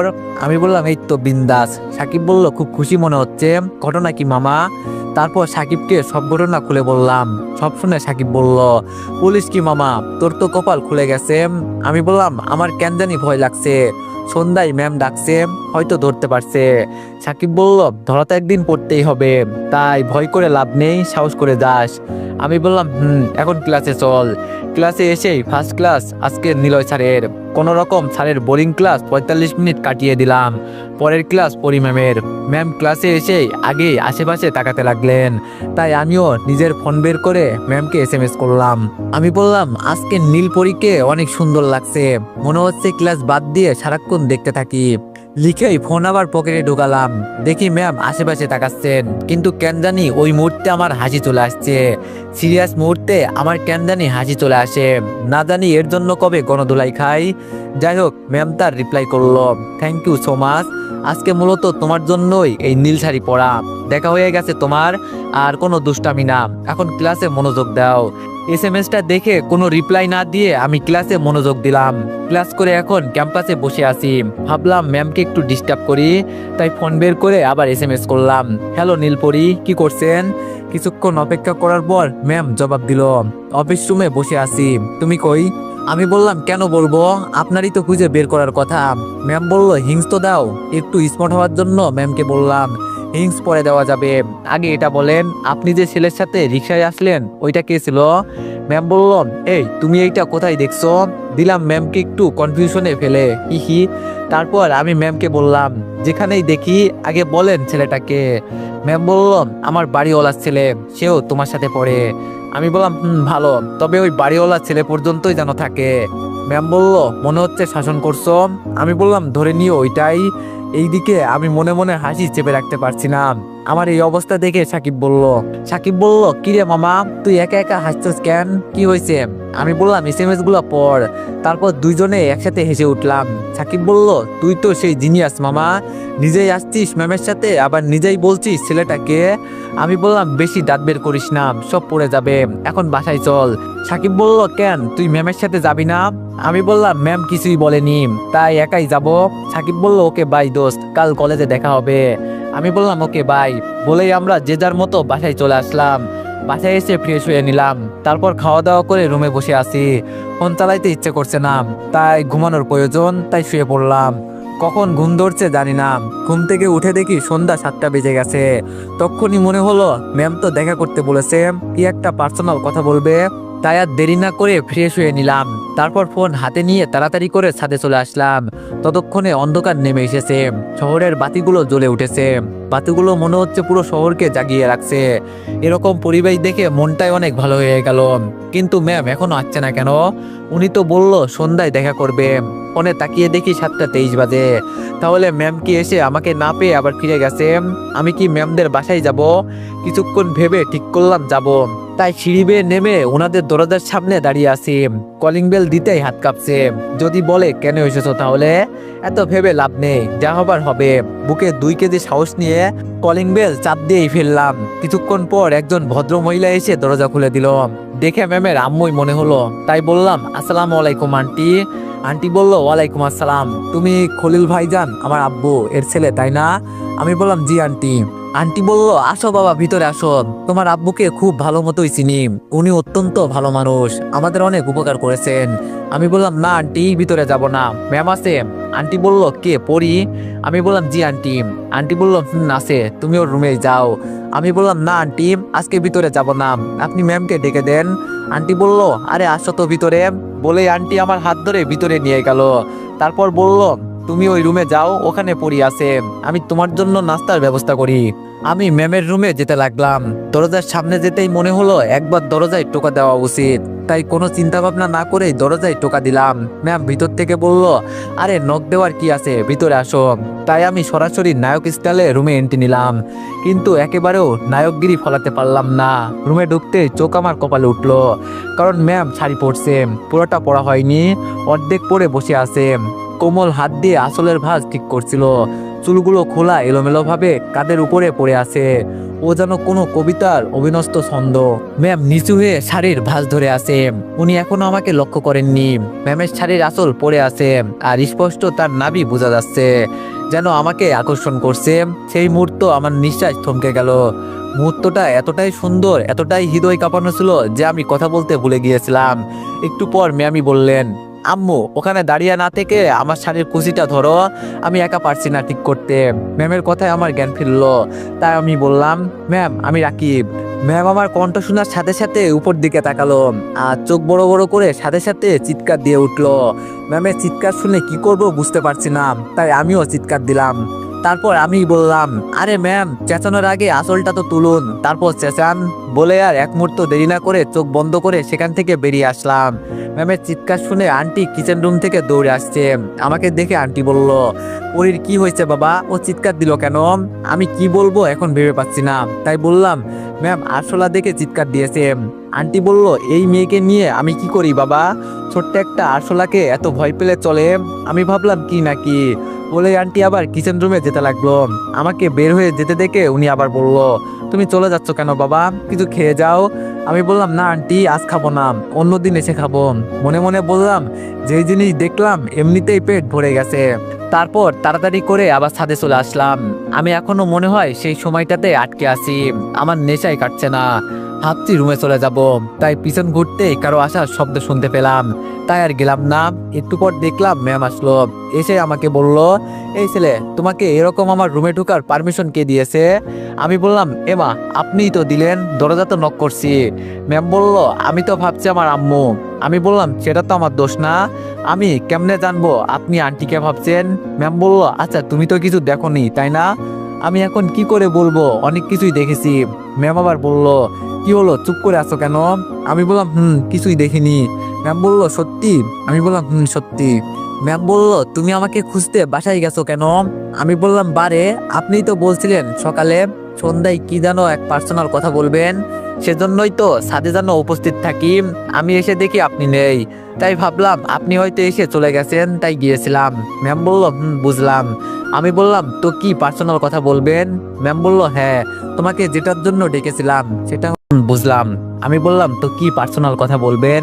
ম্যাম বলল হ্যাঁ তোমাকে যেটার জন্য ডেকেছিলাম সেটা হলো তোমাদের ক্লাসেরই একটা ছেলে আমাকে প্রতিদিন SMS করে, অনেক সুন্দর কবিতা লিখে। এমন কাউকে কি তুমি চিনো? আমি একটু থমথম হয়ে বললাম, না ম্যাম, আমি এমন কাউকে চিনি না। ম্যাম বলল, তুমি একমাত্র ভরসা ছিলে, তুমিও তাকে চিনো না? আমি বললাম, তাকে চিনে কি হবে, ডিস্টার্ব করলে ব্লক করে দেন ম্যাম। ম্যাম বলল, সেটা তোমাকে ভাবতে হবে না। শোনো, তোমাকে একটা কাজ দিতে চাই, পারবে তো? আমি বললাম, বলেন কি কাজ ম্যাম, চেষ্টা করে দেখতে পারি। ম্যাম বলল, ওই ছেলের আইডি তোমাকে দিচ্ছি, তুমি তাকে আমাকে খুঁজে দিবে, কি পারবে তো? আমি মনে মনে অনেক হেসে যাচ্ছি, কোনো রকম হাসি চেপে আছি। আমি ম্যামের দিকে অবাক হয়ে তাকিয়ে মনে মনে বললাম, বাহ ম্যাম বাহ, আমাকে খোঁজার জন্য আর কাউকে পেলেন না, আমাকে এই খোঁজার দায়িত্ব আমাকেই দিলেন। কেমনে খুঁজি এখন আমি? ম্যাম আবার বলল, কি হলো বলো, খুঁজে দিতে পারবে কিনা? আমি বললাম, ঠিক আছে ম্যাম, আমি চেষ্টা করব। ম্যাম বলল, ঠিক আছে, আইডিটা নাও। আমি বললাম, ওকে। ম্যাম বলল, এই যে এটা ছদ্মবেশী কবি, তার নাম্বারও নাও। আমি বললাম, ওকে। আমি আমার সবকিছু নিয়ে নিলাম। তারপর ম্যাম বলল, এখন তোমার নাম্বার দাও। আমি অবাক হয়ে বললাম, কেন ম্যাম? ম্যাম বলল, তোমাকে অনেক দরকার লাগতে পারে, প্রয়োজনে ফোন করব। আমার ফোনে 2টা সিম ছিল, তাই বেঁচে গেছি। আমি আরেক সিমের নাম্বার ম্যামকে দিলাম। নাম্বার নেওয়ার পর ম্যাম বলল, ওকে, এখন তুমি যাও। আমি বললাম, ওকে ম্যাম, বলেই আমি চলে আসতে লাগলাম। পিছন থেকে ম্যাম বলে উঠল, আর শোনো। আমি বললাম, জি বলেন। ম্যাম বলল, আমার রুমের ঘটনা জানো আর কেউ না জানে। আমি বললাম, ঠিক আছে ম্যাম। বলেই আমি চলে যেতে যেতে মুচকি হেসে উঠলাম। আমার রুমে গিয়ে আর হাসি চেপে রাখতে পারলাম না, অনেক জোরে হেসে উঠলাম। একটু পর রাতের খাবার খাওয়ার জন্য আম্মু ডেকে গেল, তাই রাতের খাবার খেয়ে আসলাম। রুমে এসে ভাবছি ম্যামের সাথে একটু কথা বলি, তাই অনলাইনে না গিয়েই ফোনে SMS দিলাম, হ্যালো ম্যাম। একটু পর ম্যামও রিপ্লাই করলো, হাই পিচ্ছি স্বপ্নচারী। আমি বললাম, কি করছেন? ম্যাম বলল, তোমার SMS এর অপেক্ষা করছি। আমি বললাম, তাই? যদি না করতাম? ম্যাম বলল, তুমি ভোলার ছেলে নয়, সেটা আমি ভালোই জানি। আমি বললাম, বিশ্বাস করেন আমায় ম্যাম? ম্যাম বলল, তোমাকে বিশ্বাস করা যায়। আমি বললাম, থ্যাঙ্কস। ম্যাম বলল, তোমাকে খুঁজে পেতে আমার আর বেশি সময় লাগবে না। আমি বললাম, কি করে ম্যাম? ম্যাম বলল, লোক লাগাইছি, আমিও চেষ্টা করছি। আমি মনে মনে বলছি, কেমন লোক লাগাইছেন তা তো দেখতেই পারছি, আমাকে খোঁজার জন্য আমাকেই বলছেন। ম্যাম আবার বলল, কিছু বলছো না যে? আমি বললাম, আপনাকে নিয়ে ভাবছি। ম্যাম বলল, কি ভাবছো শুনি? আমি বললাম, ওকে, সেটা কবিতার মাধ্যমে প্রকাশ করছি। আপনি কি জানেন, আপনাকে ঘিরে ভেবে কেটে যায় আমার সকাল সন্ধে, একটা মিষ্টি হাসি, একটুখানি রাগ, দু চোখে লুকানো হাজারো অনুরাগ।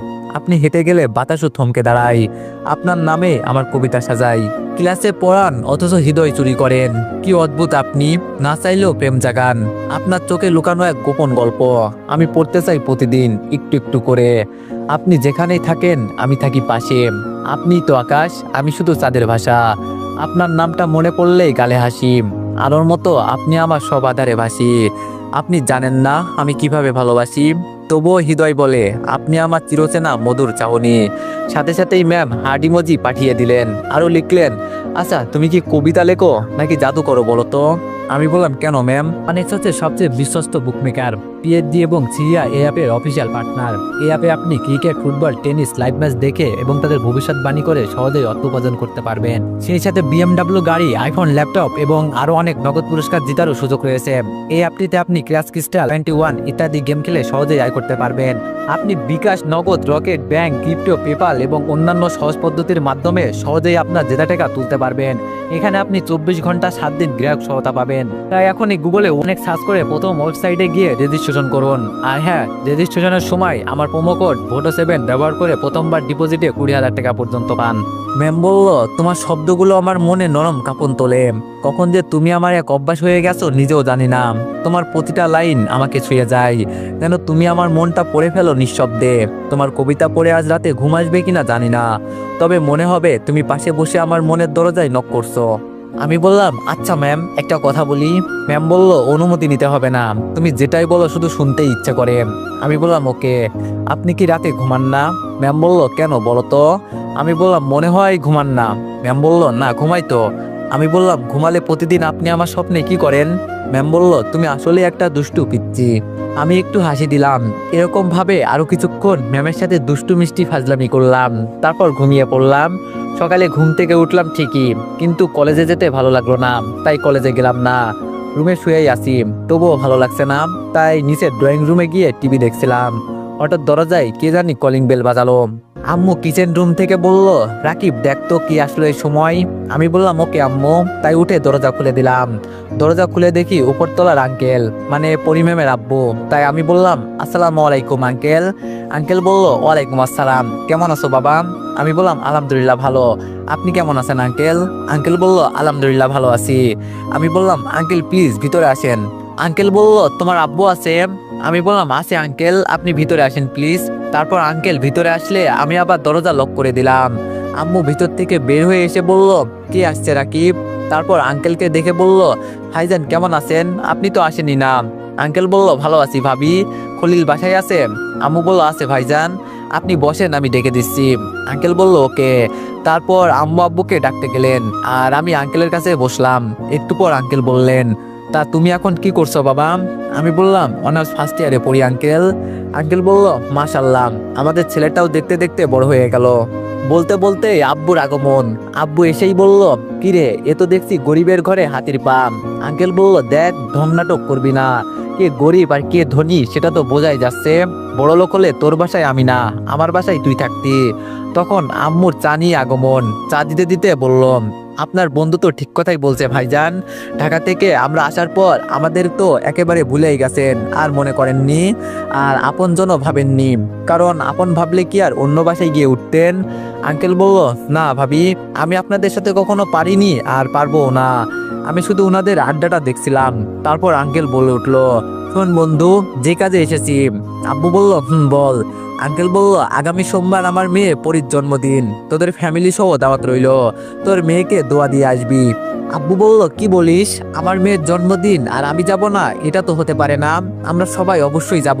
যাক, তবুও আমার দিনাজপুর যাওয়ার আগে একটা শুভ কাজ হবে। আঙ্কেল বলল, ওকে দোস্ত, তাহলে থাক, আমাকে আরো অনেককে দাওয়াত পৌঁছে দিতে হবে। আব্বু বলল, দাঁড়া, তোর সাথে আমিও যাব। আঙ্কেল বলল, যাবি? চল তাহলে। বলে আঙ্কেল আর আব্বু চলে গেল। সোমবার তো কালকের দিনের পরেই, তার মানে কালকের দিন পরেই ম্যাডামের জন্মদিন। কিছু একটা প্ল্যান করতে হবে।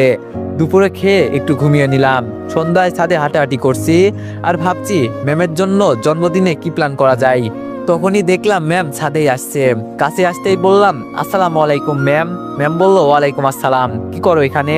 আমি বললাম, কিছু না, এমনি ম্যাম হাঁটতে আসছিলাম। ম্যাম বলল, ও আচ্ছা, আজকে ক্লাসে আসনি কেন?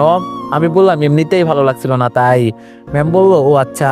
আমি বললাম, আচ্ছা থাকেন ম্যাম, আমি নিচে যাই। ম্যাম বলল, ওকে যাও। বলেই আমি নিচে চলে আসলাম। রাতে খেয়ে শুয়ে আসি।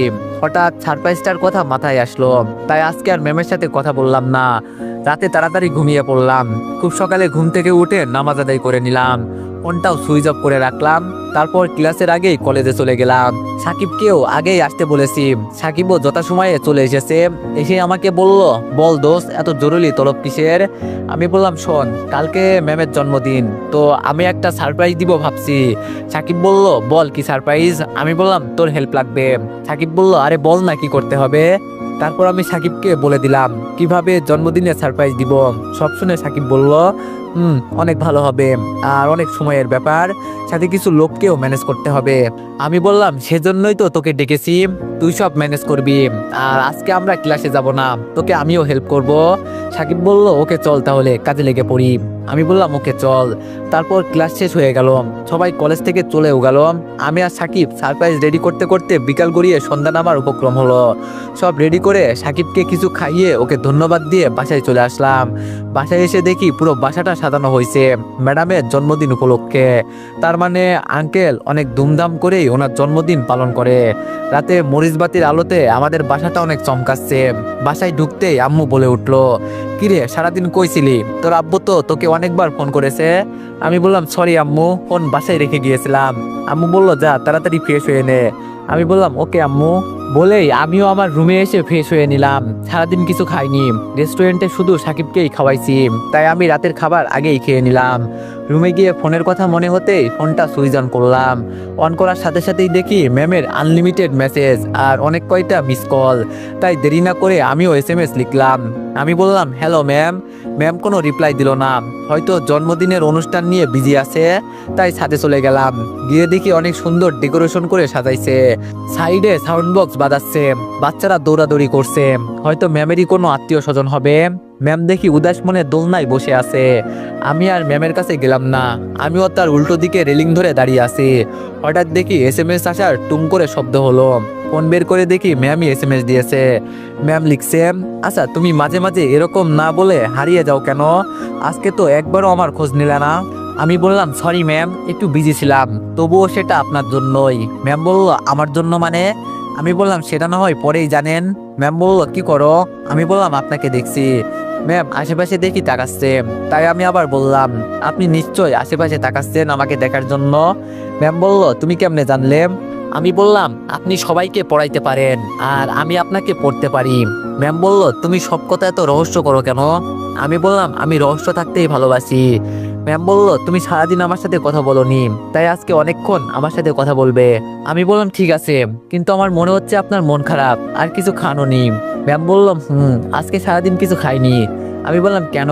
ম্যাম বলল কালকে তোমাকে অনেকবার কল দিয়েছি, SMS দিয়েছি, তুমি রিপ্লাই দাওনি, তাই মন খারাপ। আমি বললাম আচ্ছা সরি, এখন খেয়ে আসেন, তারপর কথা বলবো। ম্যাম বলল সত্যি বলবা তো? আমি বললাম ম্যাম বলল ওকে। বলেই ম্যাম দেখি দোলনা থেকে উঠে নিচে চলে গেল। এই সুযোগে আমিও নিচে এসে আমার রুমে চলে আসলাম। কিছুক্ষণ পর ম্যাম আবার নক দিল। অনেকক্ষণ কথা বললাম। রাত 12টার পর আমি ম্যামকে বললাম শুভ জন্মদিন ম্যাম। আজকে এই বিশেষ দিনে সিনিয়র ম্যামের কাছে আমার হাজারো শুভেচ্ছা ও ভালোবাসা রইল। আপনি শুধু আমার ম্যাম নন, আপনি আমার অনুপ্রেরণা, আমার জীবনের সেই আলো যার ছায়ায় আমি শীতলতা খুঁজি। আপনার হাসি আমার দিনগুলোকে করে তোলে আরো রঙিনময়, আর আপনার কথা আমাকে দেয় স্বপ্নের নতুন পাখা। আজকের জন্মদিনে আপনার জন্য আমার হৃদয় থেকে একটাই কামনা, আপনার জীবন হোক শান্তির, সফলতা আর অবিরাম সুখে ভরা। আপনার প্রতিটা স্বপ্ন পূরণ হোক, আর আপনি থাকেন সর্বদা হাসি খুশি, সুস্থ ও সুন্দর। আবারও আমার অন্তরের গভীর থেকে শুভ জন্মদিন। ম্যাম বলল থ্যাংক ইউ সো মাচ, কিন্তু তুমি কি করে জানলে আজকে আমার জন্মদিন? আমি বললাম কলেজ থেকে জানছি। ম্যাম বলল এত সুন্দর করে কেউ জন্মদিনের উইশও করে, আমার আগে জানা ছিল না। আমি বললাম কেন ম্যাম? ম্যাম বলল কারণ তোমার মতো করে এত সুন্দর উইশ আমি কখনো কারো থেকে পাইনি, এটাই আমার জীবনের শ্রেষ্ঠ উইশ। আমি বললাম ফার্স্ট উইশ করতে পারছি তো ম্যাম? ম্যাম বলল তুমি প্রথম, থ্যাংক ইউ সো মাচ। আমি ভাবতেও পারিনি আমার জন্মদিনে এত সুন্দর একটা উইশ দিয়ে শুরু হবে। আমি বললাম আগেই এত এক্সাইটমেন্ট দেখাবেন না। ম্যাম বলল কেন? আমি বললাম কারণ গিফটটা এখনো বাকি আছে। ম্যাম বলল গিফট? তুমি আবার কি গিফট দিবে? আমি বললাম কেন, ছোট মানুষ বলে কি গিফট দিতে পারি না? ম্যাম বলল কেন পারবে না, অবশ্যই পারবে, কিন্তু আমার কোনো গিফট চাই না। আমি বললাম কেন? ম্যাম বলল তুমি থাকলেই হবে। আমি বললাম বুঝলাম না। ম্যাম বলল তোমাকে এত বুঝতে হবে না। আমি বললাম কিন্তু আমি তো গিফট রেডি করে ফেলছি। ম্যাম বলল কি গিফট? আমি বললাম সেটা না হয় দেওয়ার পরই দেখেন। ম্যাম বলল কিন্তু দেওয়ার জন্য হলেও তোমাকে তো আমার সামনে আসতে হবে। আমি বললাম সেটা নিয়ে আপনাকে ভাবতে হবে না, আপনি শুধু কাল কলেজে যাবেন ব্যাস। ম্যাম বলল কাল তো আমার জন্মদিন, কিভাবে কলেজে যাব? আমি তো ছুটি নিয়েছি। আমি বললাম প্লিজ আমার জন্য ক্লাস করতে হবে না, ক্লাস শুরু হওয়ার আগেই যাবেন, গিফট নিবেন, চলে আসবেন। ম্যাম বলল আচ্ছা দেখি। আমি বললাম দেখি না, প্রমিস করতে হবে। ম্যাম বলল ওকে প্রমিস, যাব। আমি বললাম থ্যাংক ইউ ম্যাম। ম্যাম বলল ওয়েলকাম। আমি বললাম ওকে ম্যাম, আমি এখন ঘুমাবো, রাত প্রায় 1টা। ম্যাম বলল আচ্ছা ঠিক আছে ঘুমাও পিতৃ স্বপ্নচারী। আমি বললাম আল্লাহ হাফেজ ম্যাম। ম্যাম বলল আল্লাহ হাফেজ। বলে আমি অফলাইন হয়ে ঘুমিয়ে পড়লাম। খুব সকালে ঘুম থেকে উঠলাম, উঠে ফ্রেশ হয়ে নিলাম। আজকে তো ম্যামের জন্মদিন, তাই অনেক আত্মীয় স্বজন আসবে, এজন্য আম্মু বলল সকাল সকাল গোসল করে রেডি হয়ে থাকতে, তাই আমি গোসল করতে ওয়াশরুমে চলে গেলাম। এইদিকে দরজায় কলিং বেল বাজতেই আম্মু গিয়ে দরজা খুলে দিল আর বলল আরে পড়ি যে, তুমি তো আমাদের বাসায় আসোই না মা। ম্যাম বলল সময় পাই না আন্টি, জানেন তো সকালে উঠে কলেজে যাই। আম্মু বলল জানি, তা ভিতরে আসো মা। ম্যাম বলল না আন্টি যাব না, রাকিব আছে। আম্মু বলল আছে মা, আসো। তারপর ম্যাম ভিতরে আসলেন। ম্যামকে আমার আম্মু আমার রুম দেখিয়ে দিয়ে বললেন রাকিব ওই রুমে আছে, যাও মা। ম্যাম আসতে না চাইলেও আম্মু জোর করে পাঠিয়ে দিলেন। ম্যাম আমার রুমে উকি দিলেন। তারপর কাউকে দেখতে না পেয়ে আম্মুকে বললেন আন্টি রাকিব তো রুমে নেই। আম্মু বলল হয়তো ওয়াশরুমে গেছে, তুমিও রুমে বসো। ম্যাম বলল ওকে।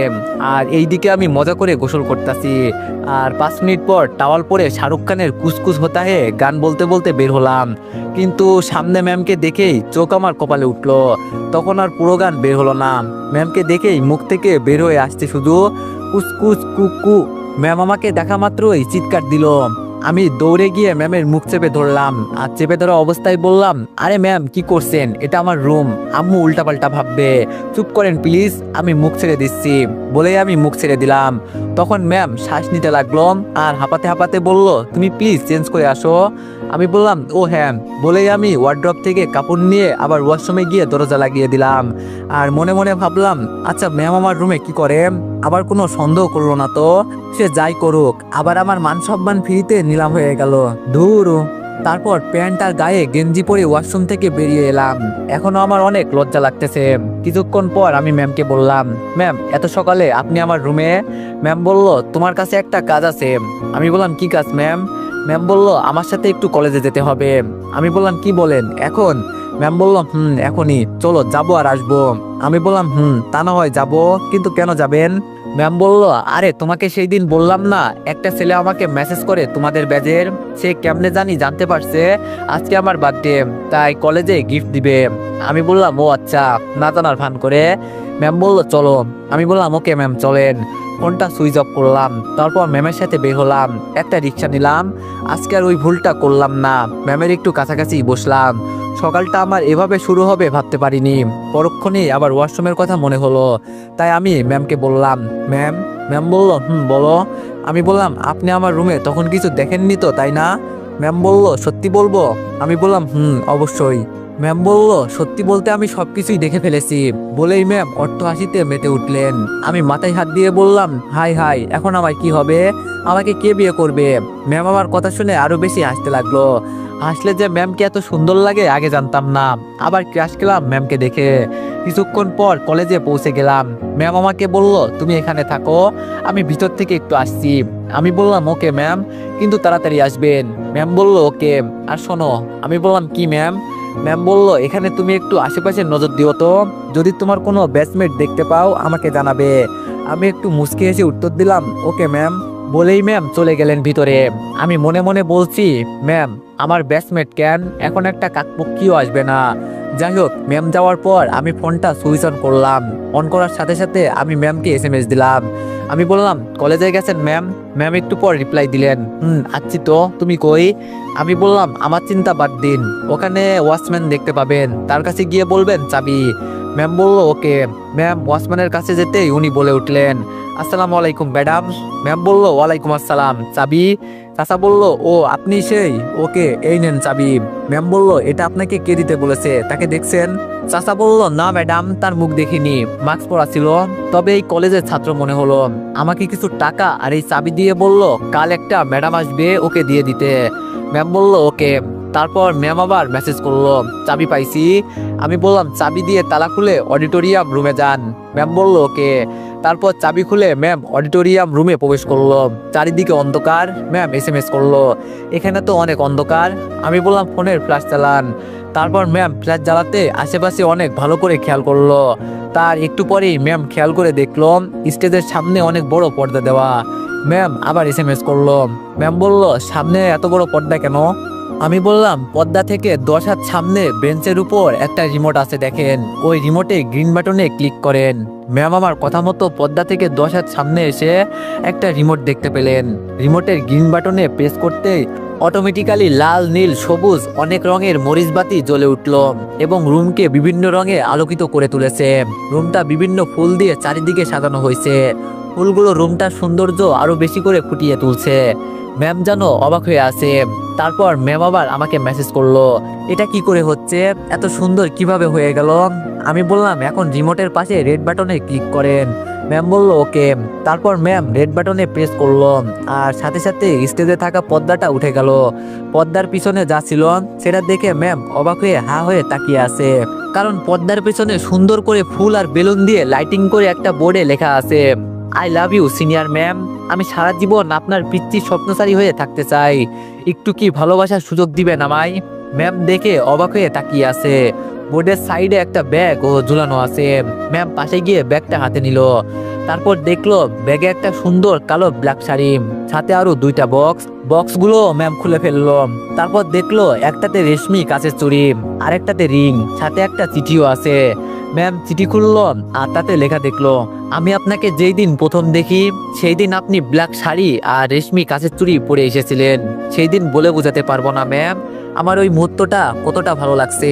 শুধু মনে হয়েছিল আপনাকে সৃষ্টিকর্তা শুধু আমার জন্যই সৃষ্টি করেছে, তাই আমি আবার আপনাকে ওই রূপে দেখতে চাই, তাই এই গিফট দেওয়া। আর রিং দিলাম, এই রিং যদি আপনি পরেন তাহলে ভাববো আমার প্রপোজাল একসেপ্ট করছেন। ম্যামের চোখে পানি টলমল করছে আর ভাবছি কিভাবে একটা মানুষ এতটা ভালোবাসতে পারে। আমি আবার ফোনটা সুইচ অফ করে দিয়েছি। ম্যাম আবার আমাকে ফোন করলো, কিন্তু ফোন নাম্বার বন্ধ পেল। কিছুক্ষণ পর ম্যাম স্বাভাবিক হয়ে বেরিয়ে আসলো। আমার কাছে পৌঁছাতেই আমাকে বলল, সরি অনেকক্ষণ দাঁড় করিয়ে রাখলাম। আমি বললাম নো প্রবলেম ম্যাম। ম্যাম বলল, আশেপাশে কি কাউকে দেখলা বা সন্দেহ হলো? আমি বললাম না ম্যাম, তেমন কেউ আসেনি। ম্যাম বলল ওকে চলো। তারপর একটা রিক্সা ডাক দিলাম, রিক্সায় বসে আছি, কিন্তু এখন ম্যামকে কেন জানি আনমনে লাগছে। তাহলে কি কোনো ভুল পদক্ষেপ নিলাম? কিছুক্ষণ পর আমি ম্যামকে জিজ্ঞেস করলাম, ম্যাম কিছু হয়েছে? আনমনে থেকে চমকে উঠে আমাকে বলল, কিছু বললে? আমি বললাম বলছি কিছু হয়েছে। ম্যাম বলল কই না তো। আমি বললাম গিফট পাইছেন? ম্যাম বলল হুম। আমি বললাম কি দিল, দেখতে পারি? ম্যাম বলল ওকে। বলেই ম্যাম শুধু শাড়িটাই দেখালো, আর কিছু বললো না বা দেখালো না। তারপর আমি বললাম অনেক সুন্দর শাড়িটা। ম্যাম বলল হুম সত্যি অনেক সুন্দর। তারপর ম্যাম আবার চুপচাপ হয়ে গেলেন। একটু পর ম্যাম ফোন বের করে কল দিতে লাগলেন, কিন্তু ফোন বন্ধই পাচ্ছিলেন। এজন্য ম্যাম আরো বেশি বিরক্ত হচ্ছিলেন। বারবার ফোন দিতে আমি একটু আর চোখে স্ক্রিনে তাকিয়ে দেখি আমার পিচ্চি স্বপ্নচারীটার নাম সেভ করা ব্যক্তিকে কল দিচ্ছে, মানে আমাকেই। তাই মনে মনে বললাম সরি ম্যাম, ফোনটা আপনার সামনে ধরতে পারছি না। ম্যামের আনমনে থাকার কারণ মাত্র বুঝলাম। যাই হোক একটু পরেই বাসায় চলে আসলাম। অবশ্য ম্যামই ভাড়া মিটালো। তারপর ম্যাম আমাকে ধন্যবাদ জানিয়ে ওনার ফ্ল্যাটে চলে গেলেন, আর আমিও আমার রুমে চলে আসলাম। সকাল থেকে কিছু খাইনি, তাই ফ্রেশ হয়ে সকালের খাবার খেয়ে নিলাম। তারপর ভাবলাম এখন ম্যাডামের সাথে একটু কথা বলি, তা ওনার বিরক্ত ভাব কমবে। হাজার হোক আজকে ম্যামের জন্মদিন, তাকে হাসি খুশি রাখতেই হবে। তাই ফোন সুইচ অন করতেই পরি ম্যামের আব্বু মানে আঙ্কেল এসে ডেকে গেল। তাই ফোনটা আমার বিছানায় রেখে আবার চলে গেলাম। তারপর আঙ্কেল বলল, রাকিব আজকে তো অনেক গেস্ট আসবে, যদি কাজে একটু হেল্প করতে অনেক উপকার হতো। আমি বললাম অবশ্যই আঙ্কেল, আপনি চিন্তা করবেন না, আমি আপনার পাশে আছি। আঙ্কেল বলল থ্যাংক ইউ বাবা। বলে আঙ্কেল আমাকে কাজ দেখিয়ে দিলেন। কাজের মাঝে কখন যে দুপুর গড়িয়ে বিকাল হয়েছে আমি বলতেও পারি না। বিকালে কাজ শেষ করে রুমে গিয়ে ফ্রেশ হয়ে নিলাম। শরীরটা অনেক ক্লান্ত লাগছে, তাই বিছানায় গায়ে দিতেই কখন যে ঘুম চলে আসছে আমি পার্কে চলে আসলাম। এসেই দেখি ম্যাম তো এখনো আসে নাই। ম্যাম তো আমার অনেক আগেই চলে আসার কথা, কারণ ম্যাম তো আমার আগেই বাসা থেকে বের হয়ে আসছে। আমি কোনো ভুল ঠিকানায় চলে আসলাম না তো? আবার ম্যামের SMS চেক করলাম। তারপর চেক করে দেখি এই ঠিকানায় দেওয়া আছে, আমি তো ঠিক জায়গাতেই আছি। তাহলে ম্যাডাম আসলো না কেন এখনো? তাই ম্যামকে আমি ফোন করলাম, কিন্তু এ কি ম্যামের ফোন তো বন্ধ। আমি কিছুক্ষণ ম্যামের জন্য অপেক্ষা করতে লাগলাম আর ম্যামকে ফোন দিতে লাগলাম। প্রায় 2 ঘন্টা অপেক্ষা করার পরও যখন ম্যাম এলো না, তখন আমার কেমন জানি খটকা লাগলো। ম্যামকে আমাকে ঠকালো কেন জানি না, অজান্তেই চোখ থেকে পানি আসতে শুরু করছে। তাই আর সেখানে এক মুহূর্ত দেরি না করে একটা রিক্সা করে বাসায় আসতে লাগলাম। রিক্সাতে বসে ম্যামের কথাই বারবার মনে পড়তে লাগলো, কিভাবে ম্যাম আমাকে ঠকাতে পারলো। এইদিকে আমি ম্যামকে ফোন করে যাচ্ছি, কিন্তু ফোন বন্ধ। আমার চোখের সামনে এখন অন্ধকার নেমে আসছে, চারিদিকে শুধু ঘোলাটে দেখছি। বাসার সামনে আসতেই রিক্সা ভাড়া দিয়ে ভিতরে চলে গেলাম। রুমে এসেও কেমন জানি অস্থির লাগছে।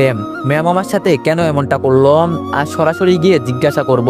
তাই ম্যামকে বলার উদ্দেশ্যে ওনাদের দরজার সামনে দাঁড়িয়ে আছি।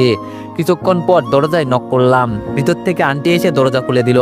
আমি বললাম আসসালামু আলাইকুম আন্টি। আন্টি বলল ওয়ালাইকুম আসসালাম। রাকিব বাবা কিছু বলবা, ভিতরে আসো। আমি বললাম না আন্টি, ভিতরে যাব না, ম্যাম আছে। আন্টি বলল না তো, সেই সকালে বের হয়ে গেছে, আর তো ফেরেনি। আমি বললাম কি বলেন আন্টি, এখনো ফেরেনি? আন্টি বলল না তো, কেন কিছু হয়েছে? আমি বললাম না আন্টি কিছু হয়নি, আপনি দরজা লাগিয়ে দেন, আমি গেলাম। বলেই আমি আবার আমার রুমে চলে আসলাম। ম্যাম সকালে বের হয়ে গেছে, এখনো ফিরে আসেনি, আবার আমার সাথে দেখা করতেও যায়নি। ব্যাপারটা কি? রুমে এক মুহূর্তও মন টিকছে না। তাই আবার ম্যামকে খুঁজতে বেরিয়ে পড়লাম। কোথায় খুঁজবো জানি না, তবুও বেরিয়ে পড়লাম। প্রথমে কলেজে খোঁজ নিলাম, কিন্তু সেখানেও ম্যামকে পেলাম না। ম্যাম কোথায় যেতে পারে আমার কোনো আইডিয়া নেই। তবুও সারা শহর তন্ন তন্ন করে খুঁজলাম, কিন্তু তবুও ম্যামকে পেলাম না। এখন সন্ধ্যা 7টা, কিন্তু ম্যামের কোনো খোঁজ নেই। আমি রাস্তার পাশে ফুটপাতে হাল ছেড়ে দিয়ে বসে আছি, চোখ দিয়ে বাধাহীনভাবে পানি পড়ে যাচ্ছে। হঠাৎ ফোনে টুং করে আওয়াজ হলো, আর সাথে সাথে ফোনটা বের করে এসএমএসটা দেখলাম ম্যামই এসএমএস করেছে, কিন্তু কোনো টেক্সট নয়, এটা কোনো জায়গার লাইভ লোকেশন। কিন্তু আশ্চর্যের বিষয় হলো এটা আমার আসল ফোন নাম্বারে পাঠিয়েছে, মানে বাড়িওয়ালার ছেলে রাকিবকে। তাই আমি আর এক মুহূর্ত দেরি না করে ম্যামের দেওয়া লোকেশনে যাওয়ার জন্য একটা রিক্সা নিলাম। প্রায় 20 মিনিট পর ম্যামের দেওয়া লোকেশন অনুযায়ী পৌঁছে গেলাম, কিন্তু এখানে তো কিছুই নাই। রিক্সাওয়ালা মামাকে সব খুলে বললাম, তাই উনিও আর চলে গেলেন না, আমার সাথেই ম্যামকে খুঁজতে লাগলেন। এটা একটা শুনশান জায়গা, কিন্তু এই জায়গায় ম্যামের ফোনের লোকেশন দেখাই কেন? নিশ্চয়ই কোনো ঘাপলা আছে। আমি আশেপাশে ভালো করে লক্ষ্য করলাম, রিক্সাওয়ালা মামাও খুঁজলেন, কিন্তু আমরা কিছুই দেখতে পেলাম না। তাই আশেপাশে আবার ভালো করে লক্ষ্য করে দেখি একটা পুরনো গ্যারেজের মতো, মনে হয় পরিত্যক্ত, অনেকদিন কেউ ব্যবহার করে না, আর সহজে এখানে কেউ আসবেও না। আমি আর রিক্সাওয়ালা মামা গ্যারেজের ভিতরে ঢুকে পড়লাম। গিয়ে যা দেখলাম তা দেখে আমি নিজের চোখকেই বিশ্বাস করাতে পারছিলাম না। কারণ এটা তো ম্যামের চুলগুলো এলোমেলো হয়ে আছে, শাড়ি ঠিকভাবে নেই, এলোমেলো ভাবে ছেঁড়া, ব্লাউজের অনেকখানি ছেঁড়া, হাতে যেখানে ছেঁড়া তার দুই পাশে রক্ত বের হয়ে শুকিয়ে গেছে। ম্যামকে এই অবস্থায় দেখে চোখ দিয়ে অজরে পানি পড়তে লাগলো। ওখান থেকে এক দৌড়ে ম্যামের কাছে ছুটে এলাম, তারপর হাঁটু গেড়ে বসে ম্যামের মাথা আমার মাথার উপর করে নিয়ে বলতে লাগলাম, ম্যাম আপনার কি হয়েছে? প্লিজ একবার চোখ খোলেন, আমি এসে গেছি ম্যাম, আর কোনো চিন্তা নেই ম্যাম, প্লিজ ম্যাম একবার চোখ খোলেন। ম্যামের মুখটা একদম বিবর্ণ নিস্তেজ, ঠোঁট শুকিয়ে ফেটে গেছে, নিঃশ্বাস চললেও খুব ধীরে ধীরে, যেন জীবন তার সেই ধাপে এসে ঠেকেছে। আমি পাগলের মতো চিৎকার করে কাঁদতে লাগলাম, ম্যাম প্লিজ একবার চোখ খোলেন, আমি রাকিব, দেখেন তো আমি এসে গেছি, প্লিজ ম্যাম। ম্যামের হাতটা তুলে নিজের কপালে চেপে ধরলাম, হিমশীতল হয়ে গেছে হাতটা। কখনো ভাবিনি আমার এই স্পেশাল মানুষটাকে আজ এভাবে ছিন্ন বিচ্ছিন্ন অবস্থায় দেখতে হবে। রিক্সাওয়ালা বলল, মামা আর সময় নষ্ট করেন না, চলেন ওনাকে নিয়ে হাসপাতালে যাই। রিক্সাওয়ালা মামার কথা একদম ঠিক, তাই আমি কোনো মতে ম্যামের নিথর শরীরটা কোলে তুলে নিলাম। শাড়িটা এলোমেলো ভাবে ঝুলে পড়েছে, কেউ যে চরম বর্বরতা করেছে তা আর বলার অপেক্ষা রাখে না। রিক্সায় বসে আমি এক হাতে ম্যামকে ধরে রেখেছি, আর এক হাতে ওনার চুলগুলো ঠিক করে দিচ্ছি। মাথাটা আমার কাঁধে হেলিয়ে দিতেই মনে হলো আমি যেন এক মৃতপ্রায় ভালোবাসাকে বুকে আগলে আছি। আমার চোখের পানি থামছেই না। এই ভালোবাসা তো এমন ছিল না, এভাবে কষ্ট পাওয়ার জন্য তো আমরা ভালোবাসিনি। হাসপাতালে পৌঁছে ম্যামকে ইমার্জেন্সিতে নিয়ে গেলাম, ডাক্তাররা দৌড়ে এলেন, নার্সরা স্ট্রেচারে করে নিয়ে গেল। কেউ কিছু জিজ্ঞেস করছে, আর আমি শুধু কাঁদছি, বলতে পারছি না কিছুই, যেন গলা থেকে শব্দ বেরোচ্ছে না। একজন নার্স বলল, আপনি কি রোগীর আত্মীয়? আমি বললাম, আমি ওনার ছাত্র, আমি ওনার কিছু, আমি ওনার সব। আর বলতে পারলাম না। আমি বাসায় খবর দিয়ে আম্মুকে জানালাম। কিছুক্ষণের মধ্যে সবাই চলে এলেন। ঘন্টাখানিক পর ডাক্তার বেরিয়ে এলেন। ডাক্তার বলল, আপনি ওনার সাথে ছিলেন? আমি কাপা গলায় বললাম, জি আমি ছিলাম। ডাক্তার বলল, খুব দুঃখজনকভাবে বলছি, মেয়েটিকে শারীরিক এবং মানসিকভাবে অত্যাচার নির্যাতন করা হয়েছে। ওনার শরীরে একাধিক আঘাতের চিহ্ন রয়েছে, রক্তকরণও প্রচুর হয়েছে। কিন্তু আমি বললাম, কিন্তু কি ডাক্তার, প্লিজ বলেন, বাঁচবে তো? ম্যাম বাঁচবে না। ডাক্তার বলল, এখনই কিছু বলা যাচ্ছে না, আমরা ওনার জীবন বাঁচাতে আপ্রাণ চেষ্টা করছি, আপনি দোয়া করেন। আমি হাসপাতালের করিডোরে বসে পড়ে ফুপিয়ে ফুপিয়ে কাঁদতে লাগলাম। আঙ্কেল আন্টি সবাই কাঁদছে। ভালোবাসা যদি এমন কষ্টের হয় তাহলে আমি আর ভালোবাসতে চাই না। আমি শুধু চাই ম্যাম আবার আমাকে একবার বলুক আমার পিতৃ স্বপ্নচারীটা, শুধু একবার। রাত প্রায় 3টা বাজে। হাসপাতালের করিডোরে আমি একা বসে আছি, চোখের নিচে কালি জমেছে, চোখ লাল হয়ে আছে, ঠোঁট শুকিয়ে গেছে, একবারও চোখের পানি শুকায়নি। হঠাৎ এক নার্স দৌড়ে এলো। নার্স বলল, আপনি রাকিব? আমি হতভম্ব হয়ে মাথা নেড়ে বললাম, জি। তাড়াতাড়ি চলুন, রোগীর অবস্থা ক্রিটিক্যাল, ডাক্তার আপনাকে দেখতে বলেছে। আমি দৌড়ে গেলাম আইসিইউ এর সামনে। কাঁচের ভেতর থেকে ডাক্তার একজন ইশারা করলেন, তারপর আমি ধীরে ধীরে ভিতরে ঢুকলাম। ম্যাম তখনও চোখ বন্ধ করে শুয়েছিলেন, মুখে অক্সিজেন মাস্ক, মুখটা কেমন যেন নীলছে, নিঃশ্বাস নিতে কষ্ট হচ্ছে। আমি ওনার পাশে গিয়ে হাত ধরলাম। ম্যাম, ম্যাম আমি রাকিব, আপনার ছদ্মবেশী কবি, প্লিজ চোখ খোলেন, প্লিজ একবার শুধু বলেন আমার পিতৃ স্বপ্নচারীটা। ম্যামের চোখের কোণে হালকা এক ফোঁটা জল চিকচিক করলো, হয়তো শেষ ভালোবাসাটা ঠিক সেখানেই জমা। ধীরে ধীরে ঠোঁট নড়ল, কণ্ঠে ভেঙে ভেঙে বললেন, রাকিব তুমি ছদ্মবেশী কবি, তুমি তোমার ম্যামের সব ছিলে, অনেক কষ্ট হচ্ছে। আমি কাপা গলায় বললাম, না ম্যাম প্লিজ আমার জন্য একবার বাঁচেন, একবার। আমি আপনাকে ছাড়া বাঁচতে পারবো না, প্লিজ ম্যাম। ম্যামের ঠোঁটে অল্প হাসির রেখা ফুটে উঠল, চোখে তীব্র বিষণ্ণতা। তারপর বলল, রাকিব, জীবনটা হয়তো আমাদের জন্য ছিল না, কিন্তু বিশ্বাস করো, তোমার ম্যাম শুধু তোমাকেই ভালোবাসে, আর সারা জীবন তোমাকেই ভালোবাসবে, শুধু তোমাকেই। এই কথা শেষ হতেই মেশিনের বিপ শব্দটা থেমে গেল। এক লাইন সোজা টোন, একটা জীবন থেমে গেল। আমি বোবা হয়ে গেলাম, কিছুক্ষণ বিশ্বাসই করতে পারছিলাম না। হঠাৎ এক চিৎকার করে উঠলাম, ম্যাম প্লিজ না। আমি ওনার নিথর জড়িয়ে ধরলাম। নার্সরা আমাকে ছাড়িয়ে নিতে চেষ্টা করছে, কিন্তু আমি আঁকড়ে ধরে কাঁদছি। আমি বললাম, কেন চলে গেলেন ম্যাম? আমি তো এসেছিলাম, আমি তো প্রতিজ্ঞা করেছিলাম সব কষ্ট দূর করে দিব। আপনি শুইয়ে দিলেন আমার সব স্বপ্ন। আমি ভালোবাসা চেয়েছিলাম ম্যাম, আপনি তো আমার গোটা পৃথিবী ছিলেন। আপনি যদি না থাকেন তাহলে আমি কার জন্য বাঁচবো? ম্যাম প্লিজ একবার চোখ খোলেন, আপনার ছদ্মবেশী কবি আপনাকে ডাকছে ম্যাম। আপনি তো বলেছিলেন আমাকে দেখা মাত্রই আপনি আমার চোখের দিকে তাকিয়ে হারিয়ে যেতে চান। আমি তো আপনার সামনে, আপনি আমার চোখের দিকে তাকাচ্ছেন না কেন ম্যাম? আপনি এরকম করলে আমিও কিন্তু অভিমান করে দূরে কোথাও হারিয়ে যাব ম্যাম, আর কখনো ফিরে আসবো না ম্যাম। প্লিজ চোখ খোলেন না ম্যাম। বলে কাঁদতে কাঁদতে আমি হাঁটু গেড়ে পড়ে গেলাম, চোখের পানি আর গাল ভিজিয়ে যাচ্ছে। ম্যামের নিথর দেহটা নিজের বুকে চেপে ধরলাম। আমি বললাম, একবার বলুন ম্যাম, আপনি অভিমান করেছেন, আমি কি কোথাও ভুল করেছি? আমি তো শুধু আপনাকে ভালোবেসেছিলাম, কেন এমন করলেন? ঘরের বাতাস ভারী হয়ে উঠেছে, হাসপাতালের সব নার্স ডাক্তাররা পর্যন্ত নীরব, কাঁদছে সবাই। ম্যামের দেহটা যখন মর্গে নিয়ে যাওয়া হচ্ছিল, আমি দরজার সামনে দাঁড়িয়েছিলাম। একবার স্পর্শ করার অনুমতি দিচ্ছিল না কেউ। শেষবারের মতো গেট দিয়ে ওনার দেহটা বেরিয়ে যাওয়ার সময় আমি চিৎকার করে কেঁদে উঠলাম আর বললাম, ভালোবাসি ম্যাম, খুব ভালোবাসি, এত ভালোবাসি যে আপনি ছাড়া আমার কোনো কবিতা লেখা হবে না ম্যাম। ডাক্তার এসে বলল, আজকে আপনার লাশ নিয়ে যেতে পারবেন না, পোস্টমর্টেম হবে, তারপর কাল এসে নিয়ে যাবেন। তাই আমরা সবাই বাসায় চলে আসি। কিন্তু ভাগ্যের কি নির্মম পরিহাস, সেই দিন রাতে ট্রান্সফরমার পুড়ে ব্লাস্ট হয় আর হাসপাতালে আগুন লাগে। খবর শোনা মাত্রই হাসপাতালে গেলাম, কোনো লাশেরই কিছু চেনা যাচ্ছে না। কোনো রকম শনাক্ত করে ম্যামের লাশ বাসায় নিয়ে আসা হলো। শেষবারের মতো আর ম্যামের মুখটাও দেখতে পেলাম না। কতটা হতভাগা আমি। ম্যামের কবরটা আমাদের বাসার পাশেই দেওয়া হয়েছে, যেটা আমি আমার রুম থেকে বেলকনিতে গেলে স্পষ্ট দেখতে পাই। এখন প্রতিদিন রাতে বেলকনিতে গিয়ে আমি কিছুক্ষণ দাঁড়িয়ে থাকি আর ম্যামকে কবিতা শুনিয়ে আসি। এভাবেই কাটছে আমার বোরিং লাইফ।